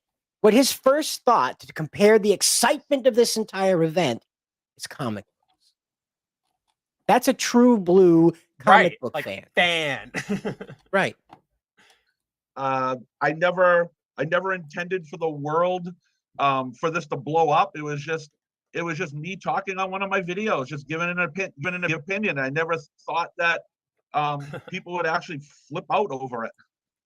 So there it is. Now you know who Glenn is. He did not set out to twist Ron Mars's nipples. He didn't set out to twist Ron Nipples Mars's. All right, he didn't set out to do that, but he did. You know, it's what happened, and he's not really excited about that part, but he is excited that it got a conversation going. So now you know though that he's not some malicious troll trying to get clout.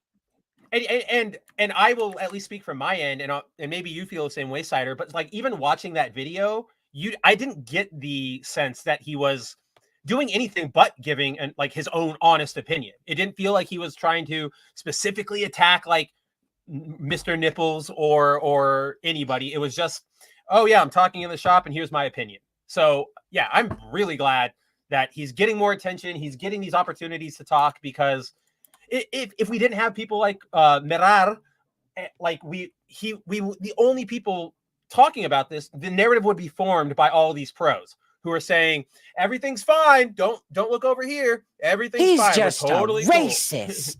A racist. But here's the problem. Nowadays, you can't even pull that card anymore, because even diverse audiences aren't showing up for anything, which is where I think we should jump to from Marvel Comics to Marvel theme park Kevin rides. Feige. Everybody. Sorry. Nope. No, I'm kidding. Wrong one. Yes, we'll let's jump to the Marvels first. Let's see what Feige's been up to. Let's see what the fruits of Feige's labors have produced. Because so obviously you guys have all heard our takes on the Marvels from those of us who have seen it. I don't know if Cider's seen it, but I don't think he doesn't really care. And I know Josh doesn't really care, but two of us, we've seen it. It's crap. Don't go see it. But see, that was easy. Right. But in case Not you missed everybody.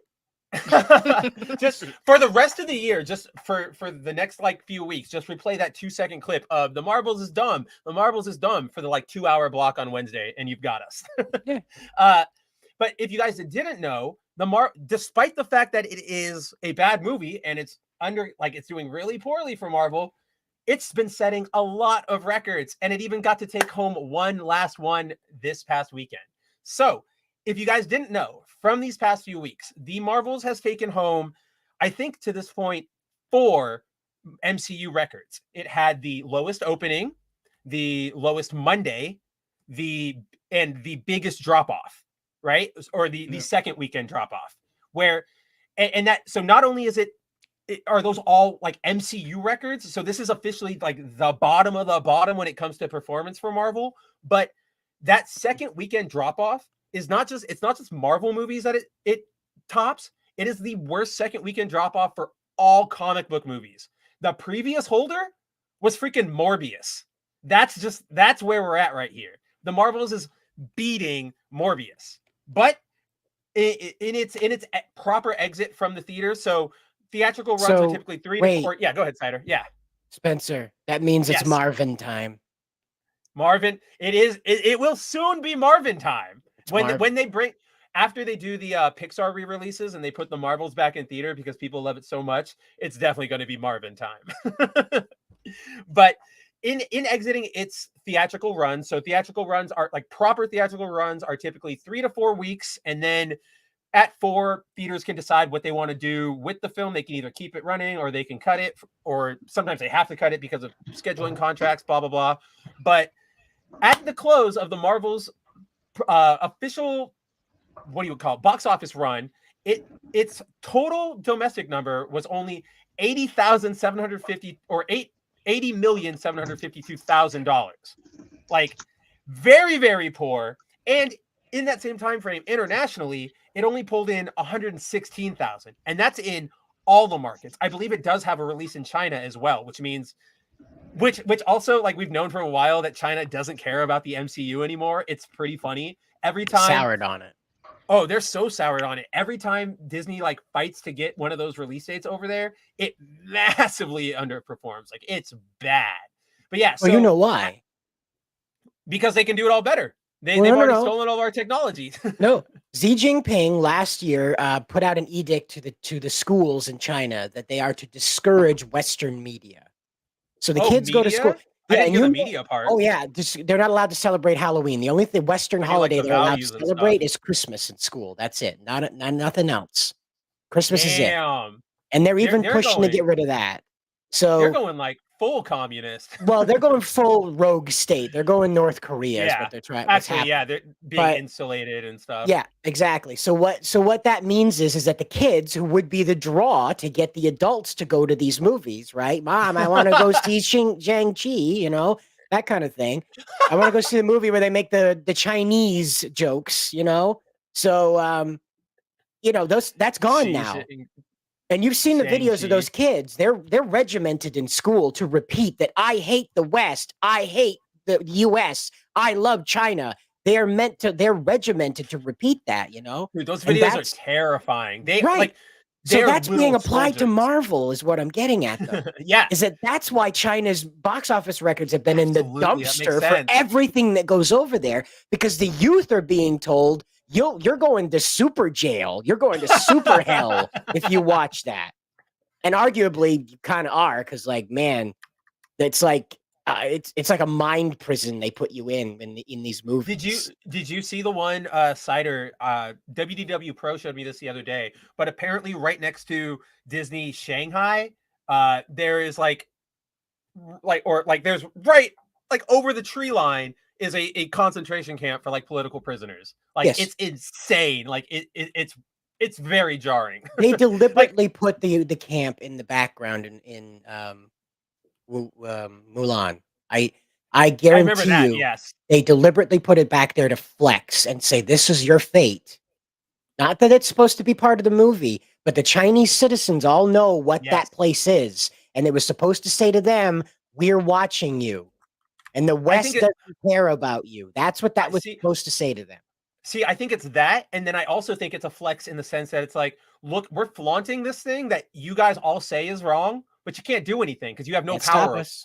Right. Right? Yeah, exactly. So they're just like, haha, what are you going to do about it? La, la, la, la, la. But yeah, that's a really good point. I didn't know about the media ban. Like I knew about like the like information ban and the like teaching ban and stuff, but I didn't know about the media ban. You as a citizen can go sense. see these movies, but as a student, you are encouraged from cradle to graduation to stay away from Western media. Man, and then like that's insane because so if you go as like a 14-year-old, you're like, oh, I want to go see the Marvels, you get like a ding on your social credit score. That's crazy. You like can eventually stop being able to buy food if you see too many Marvel movies, okay? I mean, that's kind of where we're all at. With current ticket prices these days. But yeah, so it's only pulled in like 190 worldwide. That under like the last record holder for lowest performance ever was the Incredible Hulk, which pulled in 265,000. Now, I've been thinking this to myself, and I want to just sort of maybe like ask you, Jacob and Josh and stuff, like what was it about the Hulk that made it drop like that? Because obviously Iron Man 1 hit really hard, and then you have Hulk with like Norton. Is it just that nobody likes the Hulk? Was that really it? Was it just that nobody trusted the MCU yet? It's really weird. I think it's the story's been changing a lot on why exactly Edward Norton left after the Hulk, because there was like he wanted too many things at the time that I guess Disney wasn't comfortable with giving him with. I guess he said he was difficult to deal with or whatnot. But I've heard like a few other things. I heard he probably didn't want to come back because he didn't want to be involved like a big cinematic universe for like 12 years of his life and whatnot. So I mean, I don't blame him. There's been a lot of conflicting things about what exactly happened with him, but he still would have been much better than Ruffalo. So at this point, a bucket with like a mop would be better than Ruffalo. What were you saying, Josh? Well, right, because you were actually bringing up the fact that the movie didn't do well, I suppose, at the box office, right? And the thing is, I didn't even watch it in theaters because I didn't know the movie was out. And here's the thing, though, because at the time, I do remember talks about, oh, is this a sequel to the Ang Lee movie? And people were like, oh, no, I hated that movie. I don't want to watch this. And I think that's what it was, right? So, and even I was actually kind of convinced that, oh, it's some kind of a soft reboot of the Ang Lee movie, and it kind of continues. Because it does actually feel like that. I mean, the end of the Ang Lee movie kind of feels like the beginning of the other movie as well. So it's like, I don't know. I didn't care for it. I didn't watch the Hulk until I think, I don't know, like a month or 2 months before the Avengers came out. So I was like, oh, this is actually a completely different I got to catch up. Yeah. Okay. Yeah.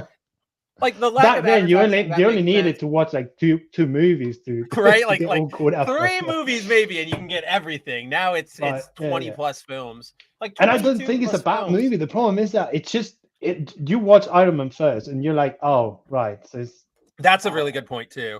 Like Iron Man is just so good, and then Hulk's like middling. Well, here's the other thing: is that Hulk had not had like mainstream saturation. Right. Hulk, even in the comics at that time, was a bad guy at the time. Even in that time when those movies came out, he was like being hunted. He was being controlled by the Avengers. I think that's around the time when they killed Bruce Banner, even. I think it is, yeah. I think that's around the time they killed Bruce Banner, and they had like that zombie Hulk. Yeah, they were throwing into like war zones and stuff. Oh, yeah. So, yeah, because he was just a zombie Hulk. But there again, like, Hulk doesn't have, and the other thing with Hulk is he doesn't have exactly a gripping story to tell. Yeah, it's an angry guy who's tortured. It's miserable, but the majority of Hulk's story is rah, smash, and that's, you know, after about a half an hour of that, your brain's like, okay, what's going on in the Animal Planet? You know, so when you do a movie about that with Iron Man, you get all the sass, the womanizing, you get the interpersonal family drama. With the Hulk, you can do that, but eventually you've got to give in to the Hulk smash To stuff. smash. And that's Well, all he is after he gets mad is the thing. Or you're going to go Professor Hulk and he's handing out tacos to people. So what? No, the taco's not even the worst part. It's the selfie in the restaurant when he takes it with the kid. That's the worst part. That's disgusting. Pardon me. That's a really good point because, yeah, like even that movie, it's sort of like it starts out as sort of a very character focused thriller almost. You know, it's focusing on Bruce, how he's controlling it, him trying to get in contact with the mysterious person who was on the other computer. Then you get into sort of a military intrigue once he does the like college campus scene and he's trying to escape rather than fight, because then you get, you know, that's a different situation. But then, yeah, you're right. What's the end of the movie is big green guy smash a big green guy, and we just clap together for a few minutes, and then we're over. You can't really have the what is it, like in anime or even in like the first Iron Man when enemies are defeated by like strategy. You know, Tony didn't just blow away Stain. He had to like fly him up so that his engines froze and then they plummeted down. With Hulk, unless you have that Professor Hulk, you're not really getting that. And then if you are doing Professor Hulk, you just have a strong guy, which is bad. You have to remember too, think about this from this perspective.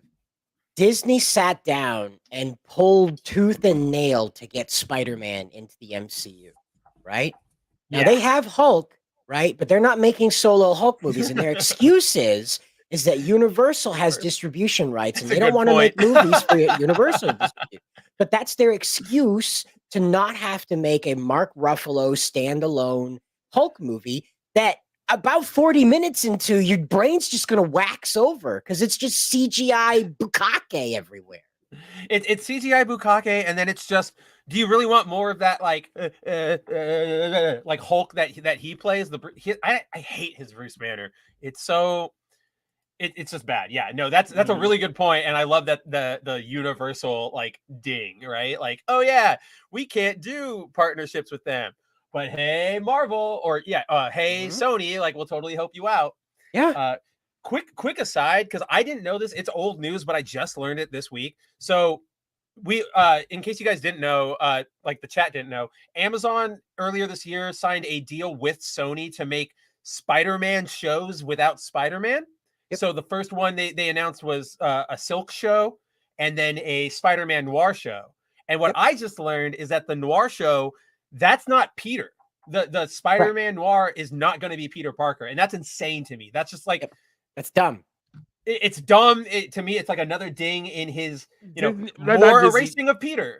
So Sony has been on this kick for like 10 years now. It's like, how do we make Spider-Man content without Spider-Man? It's like, well, you're defeating the entire purpose, right? This is the whole idea of, we're going to make a Sinister Six movie.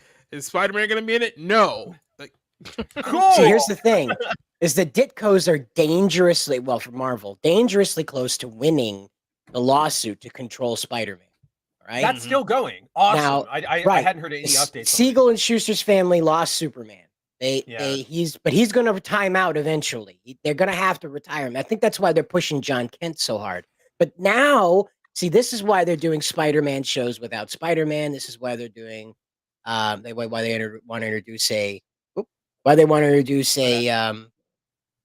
Spider Noir that is not Peter. It's because at the end of the day, they need to be able to make Spider content because Spider-Man's the biggest selling superhero in the West. Right. You know, Superman had it for a while, but it's Spider-Man. It's pretty clearly been Spider-Man for the last 30 years. So probably you could thank Randy for that. Isn't another part of like Sony holding on to like the movie rights is that they have to make a Spider-Man movie like in an allotted period of time? Well, they can lose it. Well, no, they have to sell a product with Spider-Man in it in order to hold on to it. And so that's why they're making the video games primarily. And that, because it's filling the void of the movies they're not making. Sony's, that makes sense. But like to all of that, one of my favorite anecdotes, or just not even an anecdote, but just fact that happened was, here's our Morbius movie. Everybody come see Morbius. We're going forward with our Spider-Man without Spider-Man universe. And they still had to put in that they put in that Easter egg of the Tobey Maguire Spider-Man poster that said like, failed hero or whatever. And Morbius like looks at it when he's walking into jail. That's not in the film. And the director straight up said, oh yeah, Sony only added that to get people in the theater. So like that right there should have given you all the clue to go, okay, cancel Kraven, cancel Silk, cancel Spider-Man Noir, cancel whatever. We've got to go back to the drawing board. But I'm pretty like, do I have this wrong, Cider? Didn't they announce a Miles series? I feel like they announced a Miles series at Amazon. I feel like that was part of the deal. I could be completely wrong. They haven't announced anything like that, but the Amazon deal did entail a Spider-Man show, and that's it. So I would say that what their goal is going to be Miles because of how hard they're pushing him. See, again, if the Ditkos win this case, Peter, they have to either pay them back royalties, which I don't know. That's the GDP of an Eastern European country at this point. That's like 60 years of Spider-Man stuff. No, dude, I'm not taking back royalties. Like I'm gonna be like, oh, I'll be right back, guys, and then I'm gonna close the door and you'll hear a loud bang. Or you listen your tires screeching in the background. You just hear a gunshot from Bob Iger's office, it's a flop. But part two about this. More flops. Right. Part two about this is that if they win and they don't get the back royalties, they get royalties going forward. And Marvel can't have that. It's the whole reason why they hire a writing team to screw up the comic books is because they don't want to spend royalty money paying those writers of the comics, those artists in the comics. So they hire new writers to come in to piss all over what you love in the comics in order to make sure they have a product that's entirely theirs. That's why they decanonized all the Star Wars stuff, so they could say it's ours now, and you can't accuse us or charge us royalties for it. So. Well, that's also why you see, like in the MCU, more recently they're adapting recent stuff. They're adapting Kate Bishop, they're adapting Miss Marvel. Like we talk about this all the time. There's like a cavalcade of stories out there. It's because the contracts, the current writer contracts, screw writers over and creators over even more than old ones do now. Like they have no rights to anything. We actually had the creator of Maddie Franklin, the first the third Spider-Woman, who's in Madame Web as the race swap. In response to our article about that race swapping, the creator of Maddie replied, and he kind of did the, oh, I didn't really envision her as any race when I drew her, which is like, okay, yeah, but she went out published as a certain race. You can't really pull that card. Like, just get over it. Sorry, pal. But then he raised the other point, and he's like, what you guys should do an article on is why nobody who had any hand in creating those characters is seeing a single recognition period. And I'm like, we've covered it before. It's because they hate you. They want that money for themselves. And the second they give credit to, they give credit to Cider for being Ken Spider, then that's 5 cents less that they can't have. And we can't stand for that. We've got to have all of our money. Yep. Well, and so Kate J work for hire. Oh yeah, sorry. Bring back Kate J asks, is that why they created Miles, not just for the ESG points, but to also make a holding on the IP? Yes, that's correct. See, what initially sparked this was Glover, the little Glover boy. He wanted to Donnie Glover. He wanted to do Spider-Man, and they were like, "Sorry, little Donnie." Little Donnie wanted to do Spider-Man, and they said, "Nah, you can't do Spider-Man. You don't get a sunburn in the sun. You can't be Spider-Man." And so Mr. Bendis, he was real nice, and he said, "You know what? We're gonna make a Spider-Man who doesn't get a suntan, okay? All right. So we give you Miles Morales. He is all the inner city things smashed together. All right. So his dad's a cop, his mom's a teacher. He speaks Spanish. He's from Cuba. He's black, and he's disenfranchised. His uncle's a criminal, but the good kind of criminal, but maybe not also the good kind of criminal." And he does graffiti because he's inner city, and that's what kids do. Oh, and he has the swagger of a black teen. So he's got all the inner city things. He's got all the inner city things. So he's just Peter Parker from the other side of town. Because, Peter, he was just like a melting pot of all the New York stuff. Right? No, he wasn't. He was very specifically he was a very Queens boy. Yeah, he's very specific. Now you have Miles Morales, who was like, hey, ChatGPT, what are some stereotypes for inner city black people? And Miles Morales is the first thing it brings up to you, Black. Like exactly. That's it. To me, one of the he's more Puerto Rican. racist Sorry, things my bad. Oh, right. I'm sorry. Puerto Rican. The fact that they keep every single one of his alternate costumes, that whether it's in the comics or in the video games, whenever a writer tries to give him a new costume, the first thing they do is give him a pair of Jordans. And I'm like, come on, man. He's like, black. Can you not see what you're doing yourself? Like, this is insane to me. He's the Black Spider-Man. He has to have the Jumpman shoes. He's the Black Spider-Man. No, he's just he wears Spider-Man. He wears Jordans and steals people's bikes. He's the blackest Superman we've ever had. Steals identities, steals like role. Like it's. Hey, yo, Peter. Terrible I appreciate fashion. you putting some shine on this name. I'm gonna take it now, and your bike. Gosh, that game is so bad. But yes, Kate. So that's why. Miles was originally created just sort of like out of that campaign to sort of, okay, yeah, we'll give you a Black Spider. But then Sony went, we'll take that, and now we know what to do. And then, like Cider said, using Miles allows them to sort of make a Spider-Man show, but not use Peter Parker because Miles Morales is Spider-Man. So it is a lot of corporate, what do you call it, like dancing, for lack of a better term. So yeah, that's. Oh, what are you talking about, Mitch? Hispanics don't look at Mile and think that's me. No, he's black. That sounds like some internalized racism. You need to check. You need to check yourself. Go get some therapy for that. It's actually quite fair though, because most of right. So the Hispanic, right? So what is the what is the demographic, right? So Hispanics, Spain. You could say South America. Most of South America, mostly, is actually prominently, brownish, but leaning on white.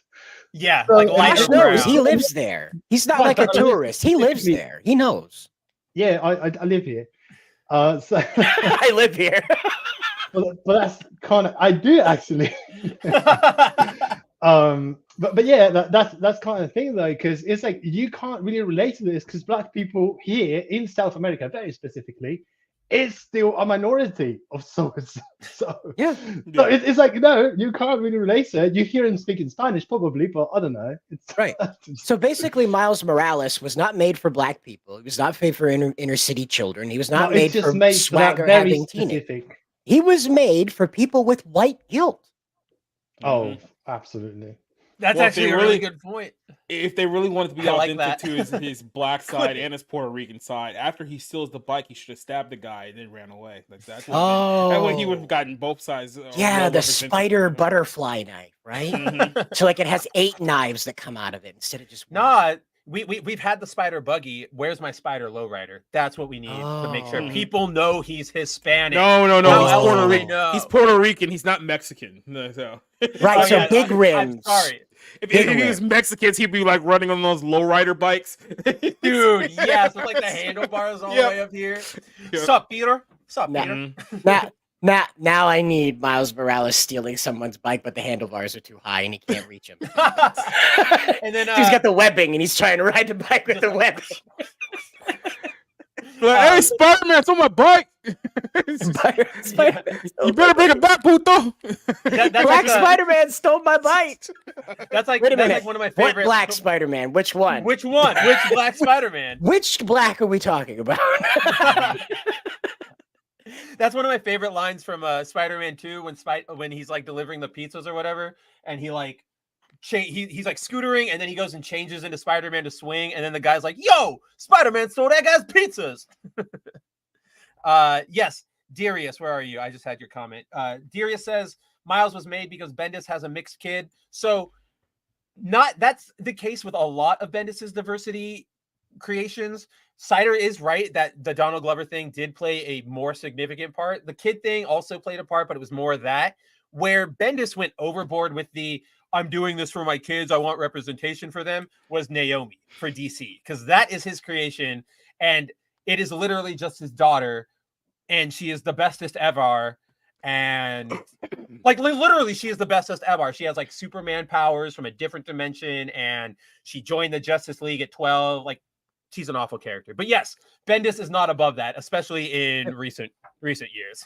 There's got to be like an alternate universe like Miles Morales, where it's like his dad was like a cop at the LAPD, and like his mom is like some like Hispanic chick from like East LA.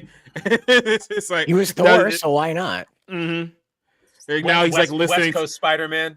Yeah, now he's listening to like Cypress Hill and And then yes, Bendis also did do Ironheart. You do have that correct. So Yep. like that, if that doesn't look at those characters like Miles, oh my gosh, who was the second? Riri. Just Riri and Naomi, right? Cider hit it. Like I love what he said. They're made for people with white guilt. Why is it that all the black characters that Bendis creates have to steal something? It's like you got Spider-Man stealing bikes, and then you have like Riri stealing Iron Man suits. It's like every single black person creates is a thief. Even Naomi's even Naomi's powers are stolen technically. What Did the we heck? Did we just discover that Michael Bendis is a secret racist? Did we just discover that? we got him. We got him. Breaking. Hold on. I got the thing. Hold on. It's right here.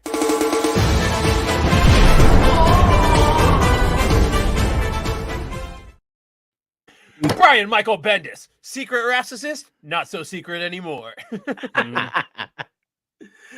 Mitch asks, does Naomi have a superhero name or she use her real name? Just uses her real name. Not even that fun. Kind of like Miles Morales uses his real name. Honestly, just give the kid any other name. Just don't stop making him Spider-Man. But that's just the thing that cheats him the most, honestly, in my opinion. Because I truly believe that if Miles was free of the Spider-Man label, he could probably be a unique character. If he wasn't tied to being Spider-Man with his history of theft, they could just call him the Black Burler and just have him just run into the night. Give him super speed and let him follow in his uncle's footsteps. They call him the Borrower. The Borrower, or the or what is it? The lenient sentencing. You just see a black streak like wish in the air, and it's like all of a sudden you realize your wallet's gone. Borrowing this. Get him. Borrowing this. But yeah, that's the crime of Miles, is that he could be a unique character and he could probably, compete with Peter in appeal. But because he's trapped in that, we're going to make him Spider-Man someday, guys. You just wait, because he's trapped in that holding pattern. He's never going to outgrow it. He's like, always going to be Spider-Man Jr. Once a couple more people associated with Spider-Man die, then we can officially make Miles Morales the real Spider-Man, because that's our strategy. But that's I think that's what Cider's saying with the lawsuit from the Ditko family. As soon as the rights go to Peter, or for Peter go back to them, if it does, then Marvel's going to go, oh no, event of the summer, Peter's dead. What do we do? And then Miles is going to be totally boosted up because money, because rights. But they can't call him Spider-Man then, because Ditko family would have control of that name. Peter Parker's gonna get stabbed by a Puerto Rican, and then waiting for the L train, and then that's gonna be his final arc before they shift over to Miles Morales. And then it's gonna be like, but he's laying there bleeding out, and he says, "Damn it, Miles, why'd you steal my bike?" Miles, why? And then somebody in the background is gonna be like, "Brooklyn, yo, Brooklyn, World Star." I'm genuinely surprised Miles doesn't have a suit that's just like blue with the Yankee like New York on it instead of a spider. Like, I'm genuinely surprised that wasn't an alternate. His next episode, he's gonna come out like a Yankees cap and like the Timberlands and a bubble coat. Shut up, because he's going to. Like, we're gonna see Miles swinging with like a tilted cap, and it's not gonna make any sense. Dan is asking Mitch, he has the zap like Jessica, right? He's talking about Miles. So in case you guys don't know, it's not just the zap. The way they treat Miles is give him all the powers. So at Kurt, like, he had a sword now. That's what, so that's what I was going to say, is like when he got introduced, his 2 extra powers over Peter were invisibility, which makes sense. Some spiders can go invisible, and the zap, which at the time was more of like a quick, like a tase rather than a lightning. Now he can make a sword, like an energy sword. Now he can shoot lightning like a Kamehameha. Now he has like a super version of spider sense that he can like see into the future with. It's exactly what Cider was saying. He's going to be in this holding pattern forever. So what do you do when you're in a holding pattern? You just start throwing random crap into it to make people like it, because you can never go further. It's like Star Wars. Disney knows that they don't really have anything to create past the sequel trilogy or the end of the original trilogy. So we keep getting thrown into right before Jedi or right after Jedi. And they just keep adding things that are never of consequence because we know what happens. And Miles Morales' sword, literally, the explanation, I don't know. This is what happened. He's fighting this villain. He all of a sudden swings a sword. He says, "I don't know," and now he just has it. When did they do this? Because I remember this there was was like actually this was like last year. This was like was last year or the 2022. year before. right. So, yeah. so you're right. So even more interesting, who did it first, the Flash or this thing? Ooh. CW Flash. Remember that? I think it was CW Flash. I want to say it was CW Flash, but Right, so- I think they were like at the same time. That's a good point. I didn't even think about that. No, it was CW Flash that did the sword thing first because it was back in 2016, 2017 when they. Wow, that was that long ago. Oh my gosh! It actually kind of felt like Horribly long time ago that happened. Woo! That was when they had Flash, Reverse Flash, and Doom Death Racer sword fighting each other. And then another Yellow Flash, excuse me, the good bad Yellow Flash was also part of that. Then there was also he wasn't in the fight, but then you had Tree Pronoun Boy. Yep. The Kid Flash was also there. Yep. That's true. Who asked that? Miles can go invisible. Yes, he can. Yep. They made him OP. Really? I mean, if it didn't happen already, you know it was coming. Of course, Miles cannot be beaten. That's the thing. There's one of the most egregious Miles moments is in his very first solo. Like once Secret Wars was over and they brought Miles into the 616, his first issue of Miles Morales Spider-Man has him going up against Blackheart, from the old Marvel vs. Capcom games, the complete black demon, spikes everywhere.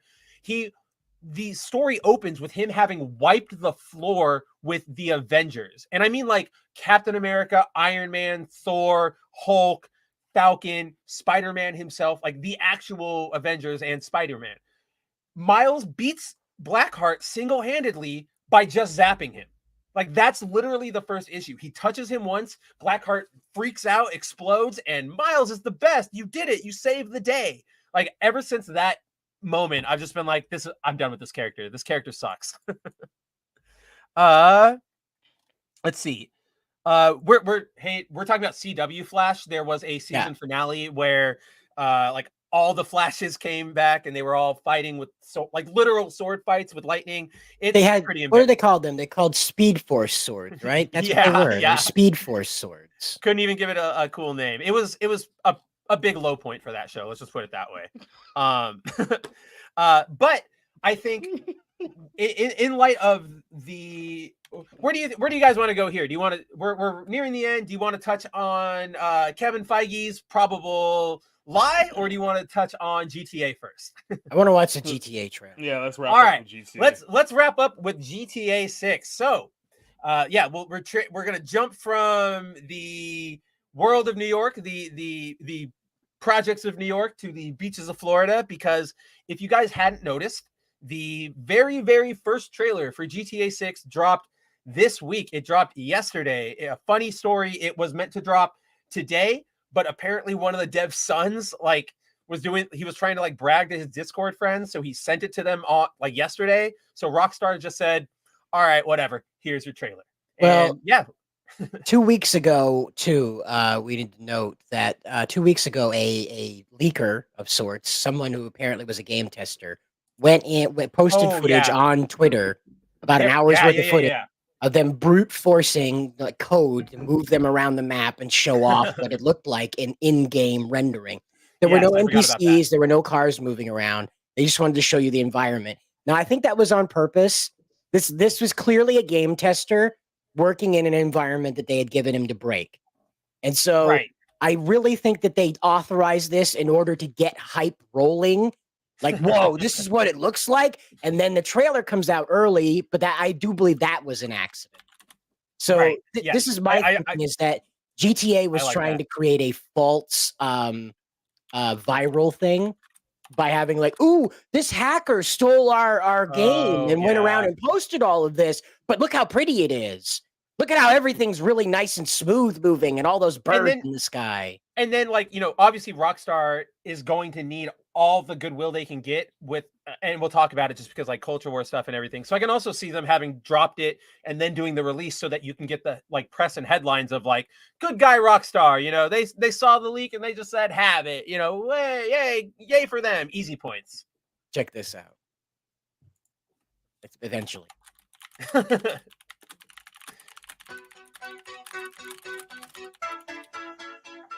Lucia, do you know why you're here? Bad luck, I guess. So it's not CSI Miami, but I know it should be. It feels like it. So the thing that's going around about Lucia is that there's a rumor saying that she's trans. I can't speak to that. I don't know if that's the case.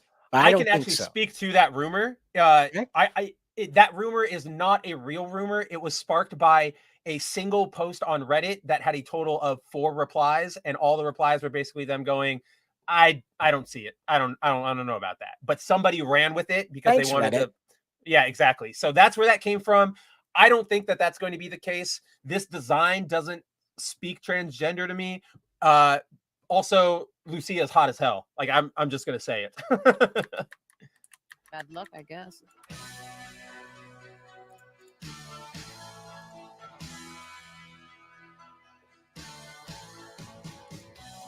All right. So what I need to let you know is that this is a mixture of pre-rendered and in-game footage. You're going to be able to tell the difference with how the light works. So when you see something with a little duller of a light array, that's going to be your in-game footage, your in-game rendering. The stuff with the really pleasing light rays here, that's pre-rendered footage. You can tell just how the lighting works. There's just not enough processing power with real-time rendering to do this. I'd be excited to drive a fan boat. So this is in-game footage. You see the note? Did you notice the difference in the light? I did. This is in-game footage. Out, I was like, yeah, I see it. I see it. Yeah.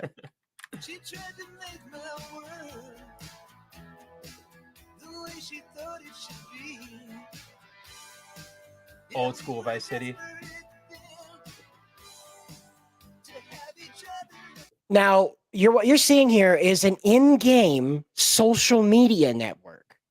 Now, GTA is supposed to be an online game, so this means that there will be a social media network inside of GTA Online that will allow you to take selfies with your crimes or clip your crimes and post them out for everybody on the server you're on to react to and share around. So this is yet another social media platform that you're going to be able to build up your presence on. I think that was exactly it. Because like I'm sitting here and I'm like, why does that make me feel so gross? Because like it does. Admittedly, as a gameplay option, it's not that egregious. It's just another way for a player to interact with the world. It isn't what the game is built around. Fine. But I think it's that element that it's just another place for you to sort of sell your time and your engagement in order to like have a presence. I don't know. It just feels gross. It feels weird.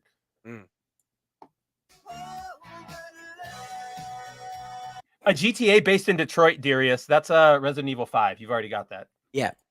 This is the one that's gone around the internet. Is the lady twerking on top of the car. This is the clip that's been going around the internet. Now, as you can see, this is a social media post. So you will be able to create footage like this in your GTA sessions and post it to your in-game social media. You know what really bugs me about this more than the twerking and the like all that is she's wearing heels. Like that means she had to step on the car. Yeah, exactly. Like are there just like puncture holes on the top? I guarantee somebody lifted her up there. That was probably how it went because it doesn't look like it's got a sunroof. So yeah, probably just pushed her up on top. Whoops, popped out of there. But speaking of popping out, so I want to point your attention to this one. Back here a little bit here. Hold on. We'll get back to the gator and the convenience store. Wait, what am I doing? All right, get back to the gator. Okay, so this is in-game footage. Look at the light. That's in-game footage. Now the SWAT siege that we're looking after this is also in-game footage. Tell, yeah. Because the way the light works. Yes, the SWAT scene. So you will have you will have onboard SWAT. This is how you will do siege missions. You will do it in first person inside a mask. It will be a first person shooter. Yeah. This is what they went like. Look, they fixed racing. I don't know if you've ever played GTA races, but it is a whole online community. They bet money on it. I watch guys who bet real money. They do a 16 race playlist for 18 hours. They sit down and do a I can't think of the race right now, but they do like one of those marathon races basically, and they just keep doing it. But GTA allows you to customize the races, so you're not running around Daytona. You're like riding through the sky on cargo containers that make up a Hot Wheels track that launch you over the moon. You know, it's one of those crazy things. They perfected the racing thing. Now they're perfecting FPS. See, GTA does this weird thing where it's 6 games at once. And a social media platform now. Apparently now too. So can't wait for GTA OnlyFans. Okay. I don't know if you caught that, but that is the most Florida thing they could have ever put in this game. The guy just watering his lawn in a banana hammock. Yep. That is with the plastic visor. This is basically Tampa on like Friday nights. Yeah. This is just before the freaks come out. Yep. And now this is perfect Central Florida. That's like Floribama, like more of the northern six. Floribama. It's that central west side of Florida that doesn't usually get a hurricane in the face. That's what this is. That's where this is from. Well, look. And who hasn't been greeted by a lady holding 2 hammers, right? In a muumuu, you know? Honestly, you know what this should be? It should be a Mexican lady with chanclas. Like, that's what that should be right there. That would be more believable. Who else just want to hit her if a lady in a muumuu comes out to you with 2 hammers, just hit her with a Roman Reigns spear. She won't get back up. I mean, you can Goldberg her right into that Nova behind her. Oh, know? Yeah. Then put her in the jackhammer. Okay, this is fun. Now I want you to pay very close attention to this. I've done. All right. Look at this billboard. It cures emotions. All right. It cures them. It's about the drug companies. Now wait till we get that. Look at this logo. It's a Pfizer parody logo.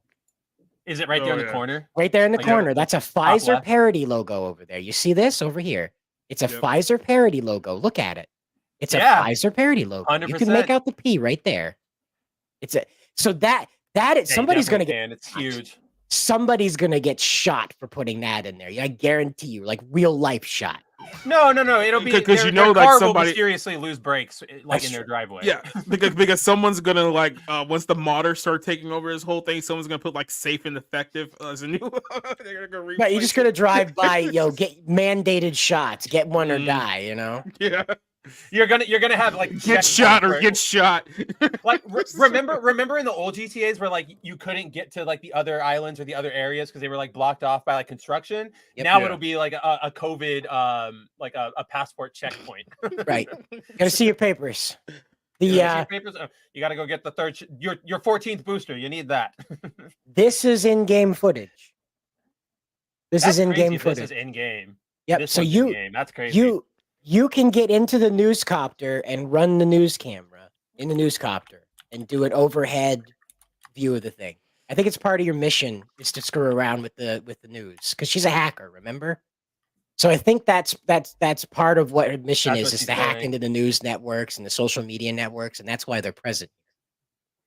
Hope it does it better than Watch Dogs. Now, I want you to take a minute and look at this guy. I want you to take a minute and look at this guy. So this is Jared Leto's Joker. It's Jared Leto's Joker had a baby with Diablo from Suicide Squad. Yep. And then boom, if this was California, his name would actually be Joker. So that if this was California, that would be Senator Joker, Jacob. All right, put some respect to his name. By sticking together, being a team.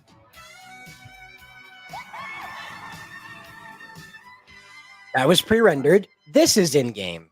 This is yeah. Yep. In-game. Yep. And this is a fascinating situation that we're looking at with GT. Of course, it went back to this one, but whoops. The GTA is now introducing like a whole new level of gaming. So what we saw on display here was no less than 4 different game modes that you're going to have in the campaign. Right. This isn't in free roam even. So you'll have even more stuff you can do in free roam. This is just the 4 different game modes you saw right here in the campaign. That's like, I think the only game that's able to like replicate this has been Watch Dogs, right?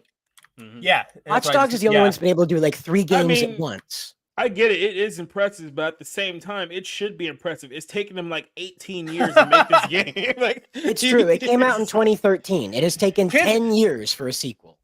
Kids were born and went to college in the time. There are people who were born after GTA that play it now. That's so weird. Like they only know GTA 5. That's all they've had. Like I remember playing GTA 5 when it came out. That's what's crazy. Yeah. And behind me now. Banross crew has been making money off of GTA 5 for like the last decade. Still are. Dude, yeah. I don't know how. Buys, if you heard of Buys, BYZE, he runs with them sometimes.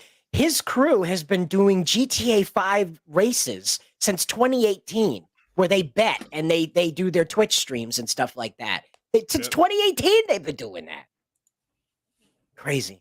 Like, but this, I remember like my little cousin, like 4 years ago, he was all about GTA. That's all he would do. GTA Online was all he had to do. He had all the mods. That I think that is also what sets me off about the social media is that the GTA Online ecosystem already is like, it's not exactly, but it's like a Ready Player One situation where it's already a hub for everybody to come in and do everything. And they're going to keep them here longer. And knowing Rockstar with their microtransactions and all that stuff, it just the business side of it gets to me. Oh yeah, it's going to be great when you find out, because I think this is how it's going to work. Is you're going to be able to do live streams with this inside of that social media thing, where you and your character with whatever headset you have on, you're going to go around, because they have that mouth thing now. I don't know if you know this, but if you're using a headset and going through in-game audio, Mike, it'll move your mouth. It won't trace your mouth movements, mind you. It won't make it when you say an O, but it'll do the puppet style. It'll puppet the. Oh, I didn't know that. Yeah. So basically, what I think they're going to go with this is you and Free Roam. You're going to be able to go around and like live stream yourself out into the social media network of this new game in your Free Roam. So when you're online, right, you got your own custom character, right around the city. You can like live stream that. So they're going to make like this weird third person sort of live streaming effect where you are not live streaming yourself. Your character is live streaming themselves into a fictitious social media. It's so meta, dude. It just cracks my head open with what they've got planned for this. Dave's not here, man. Like, that's how I feel like hearing that. Yeah. Like, a meta version of you watching yourself stream. But Mark Zuckerberg has to be eating his collection of gray shirts. He just how dare they beat me to the metaverse.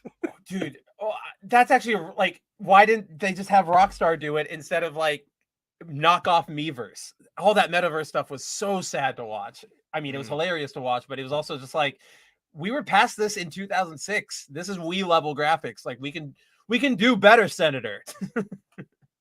Right. So, like, the main thing, so I didn't know a lot of those details that you just shared with us, Cider. So, like, a lot of that gameplay stuff sort of makes me it makes me, give them kudos. Like, oh, that's cool, good for them. My main concern with all of this is that this isn't the Rockstar we knew, right? Like, all of the people who did 5 and San Andreas and 4 and 3, all that stuff, they've all left the studio. They've all gone on to different things. The creators of Rockstar just announced, I think, either late last week or early this week, that they're forming their own new studio. So the people who are left at Rockstar they've really been handling is the GTA Online. So that's why you're going to probably see great gameplay, because they've had years to refine it. But then we're in modern times where are they going to have the same level of jokes, the same like target? The old GTAs, they made fun of everybody. But now is it going to be like what Jacob always complains about, where all the villains and all the targets of all the jokes are just straight white men? Like, that's what worries me. Now, the Pfizer billboard kind of pushes back against that. It, just taking a swing at Pfizer in general, or, the drug industry is something you don't see a lot. But I don't know if that's a key jangle to sort of distract me from everything that's going to happen, right? Or if we haven't seen any dialogue yet. So, I mean, that's really what it comes down to. Is like we haven't seen like any dialogue or story yet. So, I mean, yeah. Well, I could tell you this. I never played the campaign in GTA 5. I bought it to get online and just start playing around with other people, doing the races, Yeah. just doing the random DLC missions you could get. I had no interest in the campaign. So I think Rockstar is really leaning on that effect, and that's why they're putting so much interactivity into the game itself, is because they want to make sure that your experience outside of the campaign, which is where most people are going to be, is superior to the in-campaign. Right. A bit. So it doesn't. I don't really think it's going to matter what Lucia's journey is. Most people aren't going to play her. You're thinking that the single player is now that's the tacked on element rather than the other way around how it was. Correct. I think they thought about doing an MMORPG with GTA, and they got so far into it because this has the traces of that. This has the traces. It does. It definitely We're does. not doing a campaign this time. There's no criminal. You got to. There's no. Who was Terrence? Was that the last guy? It was Nutty. I think so. Yeah. Oh no, Trevor. Sorry, Trevor. Yeah. So there's no Trevor this time. That kind of thing. But then they got into it and started playing it, and they were like, "This is empty. This doesn't have a lead in. There's no buy-in to it." Right. So Lucia's thing is to introduce like the hacking ability in the game now. She's to introduce the social media part of the game now. She's to introduce the news camera footage part of the game now. And I think that's really her primary focus. It's not the campaign is supposed to be fun and interesting. It's really supposed to be a tutorial for you to use these new functions in the game. I believe you. That does make a lot of sense considering all of their business practices, what we're seeing here. Yeah, because it is way more focused on the world sort of than our characters. And even then, what I'm gleaning from just obviously this short trailer is that like Lucia and the guy's story is like it seems like it could be a good story, but it's also not something we haven't seen before. Correct. Right? Like GTA 4, GTA 5, GTA San Andreas, those all sort of put different spins on the, guy gets out of prison and comes back home. Eastern European immigrant from a war vet tries to make his way in America. Bonnie and Clyde. Bonnie and Clyde. Like that's what we're getting here, but it feels like it's just going to stay Bonnie and Clyde. And then, because they're focusing on everything else. am I the only one who's actually perceiving this whole thing? Like, because we've actually been introduced to just these two characters, but both of them look incredibly like, I don't know, like uninteresting. Just like, I don't know, they do. That's the one thing about, because I remember playing San Andreas, like, I don't know, 20 years ago, whenever it was that it came out. A long time. And then GTA 5 fairly recently, actually. I just recently played it 2 years ago. And it was all about like everything was so familiar. All of the characters felt like interesting. And this is the one interaction that I'm like, it kind of looks so uninspired. It doesn't. I don't know. It's no, weird. I'm right there especially with you. Because of the couple dynamics, right? Right. No, like I'm right there with you. Where that's sort of what I was getting at is like you see this scene and it's a good, like a well-directed scene. It's not acted, obviously, because it's CG, but like it's a well-directed scene. It's well composed, but it just feels generic. Like I've seen this Bonnie and Clyde, we're going to, get through this, let's trust each other story a lot before. Whereas with, like Nico, Eastern European immigrant comes to America. Let's see how he works. But he gets into such crazy hijinks and everything is so different and it's all over the place. It's just, the realism might end up hurting GTA in this regard. Yep. Well, like I said, as you can see here, it doesn't look like they are trying to get you interested in the campaign. It looks like they're trying to sell you on what you can do in the game, right? And then sort of reminding you like, oh yeah, but we also there's also a campaign. Well, it's a good trailer bait. It gets you. It gives you to move people through what they want to show you in the game, and that's why I think Lucia is a tutorial stage. I think that the whole campaign is supposed to get you ready for what you can do on the online function. I mean, I believe that because what game out of the West recently have we seen that isn't focused on pushing you towards microtransactions and nickel and diming you, right? And knowing how they handle GTA 5 and then this new ecosystem and the social media aspect of the ecosystem. Like, they're probably going to charge for like avatars for that social media platform that you only see like that small, like in the corner of your in-game phone, like for 2 seconds. DLC emojis. Oh yeah. One of the worst things that has become like a standard DLC thing, at least in my opinion, it's for like first-person shooters. They now do like keychains that you can put on like your gun. You don't see them. They're like fobs, I think is what. Yeah, we're just gonna. We all know that Kingdom Hearts for that, huh? Mm-hmm. Where? Yes, Where? We all know that, you know, the GTA, the makers of this game are going to get high just off the thoughts of the microtransactions that they're going to charge for this game when it actually comes out. It's like, the president of Rockstar is probably already like, he's got like Aston Martins coming in bulk because of this trailer. No, I guarantee you, he's sitting there. He's sitting there on like a black market eBay. Like, I'll buy that Eastern European country. I'll buy that Central African country. I'll buy that town in Japan. You know, he's just buying up whole societies. Yeah, no, that's probably, you know, it's not an actual Chinese like firm that's buying up all the land development in America. It's this guy. That's what he's using for the GTA money for. Again, like they're talking about charging something like $60 for this. So I mean, they got a collector's edition that's coming out that's rumored to be around $500. $500, a collector's edition of this. So I mean, you're gonna get it, man. You're gonna get that Fallout 76 experience trying to get into this game. I guarantee it. But hopefully they don't No Man's Sky this and just like bulldoze it at the beginning. Hopefully they landed it. Right. But my question is, are they going to? Oh, pardon me again.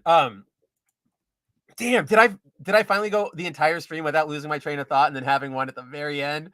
Yep. Yep, it totally happened. Yes, GTA. So yeah, that's GTA. I think it is GTA. We definitely have to wait and see for more. It definitely looks pretty, but that's what a trailer does, right? We haven't seen gameplay. We haven't seen any campaign stuff. We haven't heard any messaging yet from the devs, which is what I'm going to be worried about. Because as soon as we start getting like Game Informer like features, you're going to start getting we wanted to take this approach to society, yada yada yada, yada. And that's when we're going to start seeing it all leak out, because it's what always happens. They release a great trailer for something, whether it's a show, a movie, a game, and then everybody loves it. They're like, "Oh, I'm excited!" And then, like Cider said, they get high off like that Dave supply. Chappelle, you say, "Gotcha, bitch." Yep, gotcha. And then every single time, because they get high off their own supply, and they go, "Oh, they love us. They love me. They love me as the dev, not the game or what they're seeing." So then they start thinking like, "Oh yeah, now I can pull the gotcha. Now I can show them what we really meant, and they're gonna love it because they love me." And then it always backfires. That actually reminds me of I was just wanted to bring this up real quick. Yeah, no, because I was actually really excited for Skate 4 until it just kind of became like online experience, no campaign, and I'm like, I don't know. Like they're really also focused, and there's some microtransactions and all that stuff. So I'm thinking, how can you ruin GTA 6? I think that's how you do it. I mean that, like, I'm right there with you, and like Darius is with us. Like, I don't like online gaming anymore. I quit MMOs and FPS games. It's a big reason why I have no interest in Rockstar games now. It's that big push to get everybody into a multiplayer so that they can microtransaction, and like, yeah, like that's all I can really say. I think you've uncovered the very not well kept secret, but that's what it is. So yeah, like this is going to be super microtransaction heavy, but the problem is we can complain about it all we want, but those 12-year-olds who aren't in China and can play Western media are going to get their mom's credit cards. Yes, exactly. And they're going to go, ding, yeah, I'll take that $50 like car skin or whatever. Oh, that's what I was thinking. My question is, will that $500 collector's edition actually include the game? Because that's becoming a trend that, like, you get the $300 collector's edition and it comes with a steel book and a map and a figure. No game, not even a download code. You got to buy the game separate. So I can see them doing it because that's what everybody does. That. Oh, they're trolling like that. They're part of Take-Two. They're listed on the NYSE. Like it's all corporate McGuckin. That's the best word I have for that. And I think with that corporate McGuckin is that One is more the perfect thing. place. Oh, one more thing. Breaking news. I tried my best. That's Padres right, just Captain traded S. Juan Soto to the Yankees. So. Don't even get me started. I feel so angry. I hate the Yankees. Well, I have They're something still to going take to your lose to the anger out. Astros in the first round. I have something cathartic for you. Let's. Oh boy. What do we got, Dr. Cider? Captain S, the laser is charged. We're ready to destroy the Marvels. Cider, you have full permission. Fire away.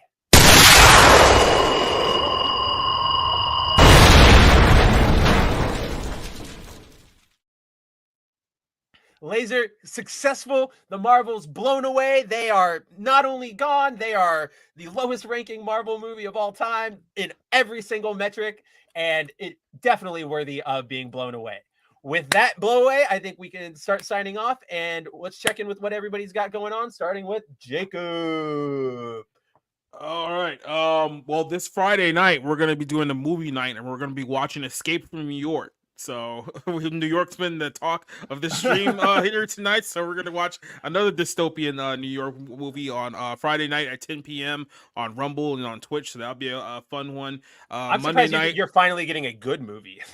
yeah. Well, I mean, yeah. We've had some okay. rough ones. We've had some rough ones. Monday night we're gonna be doing the Barroom podcast. No, sorry. Monday night we're gonna do the Bible Ins podcast. Yeah. I have not confirmed if John's actually gonna show up Monday night. We'll ask get him again, and we'll try to get him in. But yeah, we'll do that on Monday, and then Tuesday we'll be doing the Barroom podcast once again. Go back and check out our last night's episode. It was a lot of fun, especially when we limit Rick's ability to talk. So there you go. All right, let's go to Cider. What do you got going on, my man? I make videos for Bounding. Check me out over there, and we do the Dank stream over on John De La Rosa's channel. Sometimes I do thing on mine, but whatever. I'm Cider. Yes, definitely check out the Dank stream. Definitely check out all of Cider's incredible work that he's doing. If you see videos coming out of Bounding into Comics these days, it is 100% guaranteed Cider has a hand in it. He's killing it. Yeah, show him your support, show him your love. Josh, what have you got for me? Yeah, well, I'm pretty sure I'm going to be editing some articles tomorrow, and I've got one in the oven that I'm pretty sure I don't know if I'm going to have it published today, but maybe tomorrow morning. I don't know, first thing in the morning, because it's already like 1:30 here, so I don't know. It's pretty late for me. Yeah, so that's what I got going on. Awesome. Yeah, and obviously, guys, Josh has been killing it with. He's helping me out. He essentially slid into my old role as I slide into John's, and he's been killing it. He's helping me. Anything edited is probably coming through him.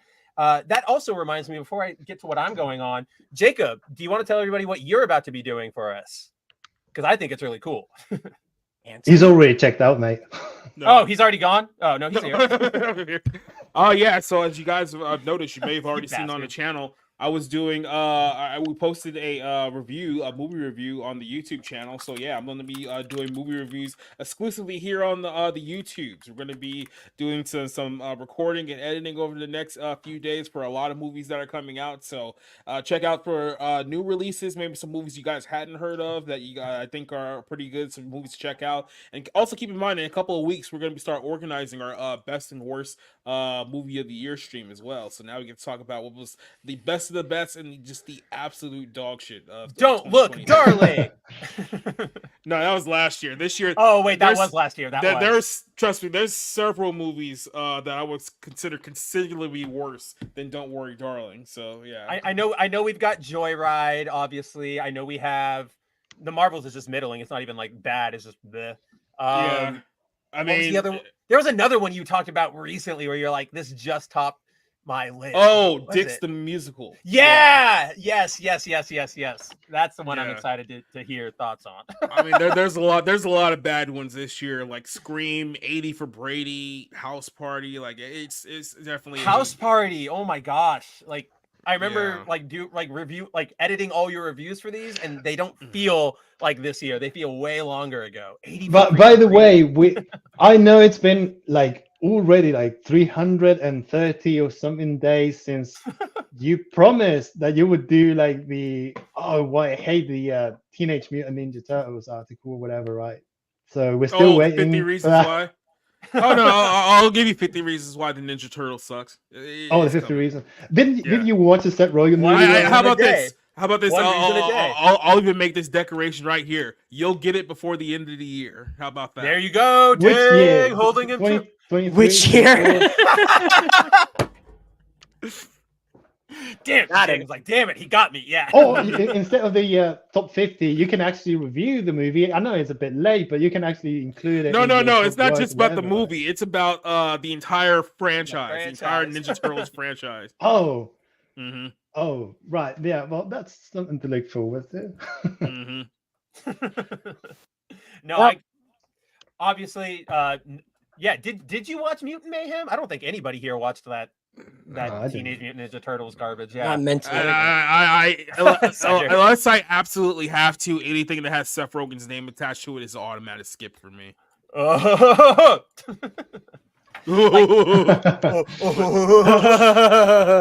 you just want to palm strike him like right in the throat. It's just, you really do. He's that guy.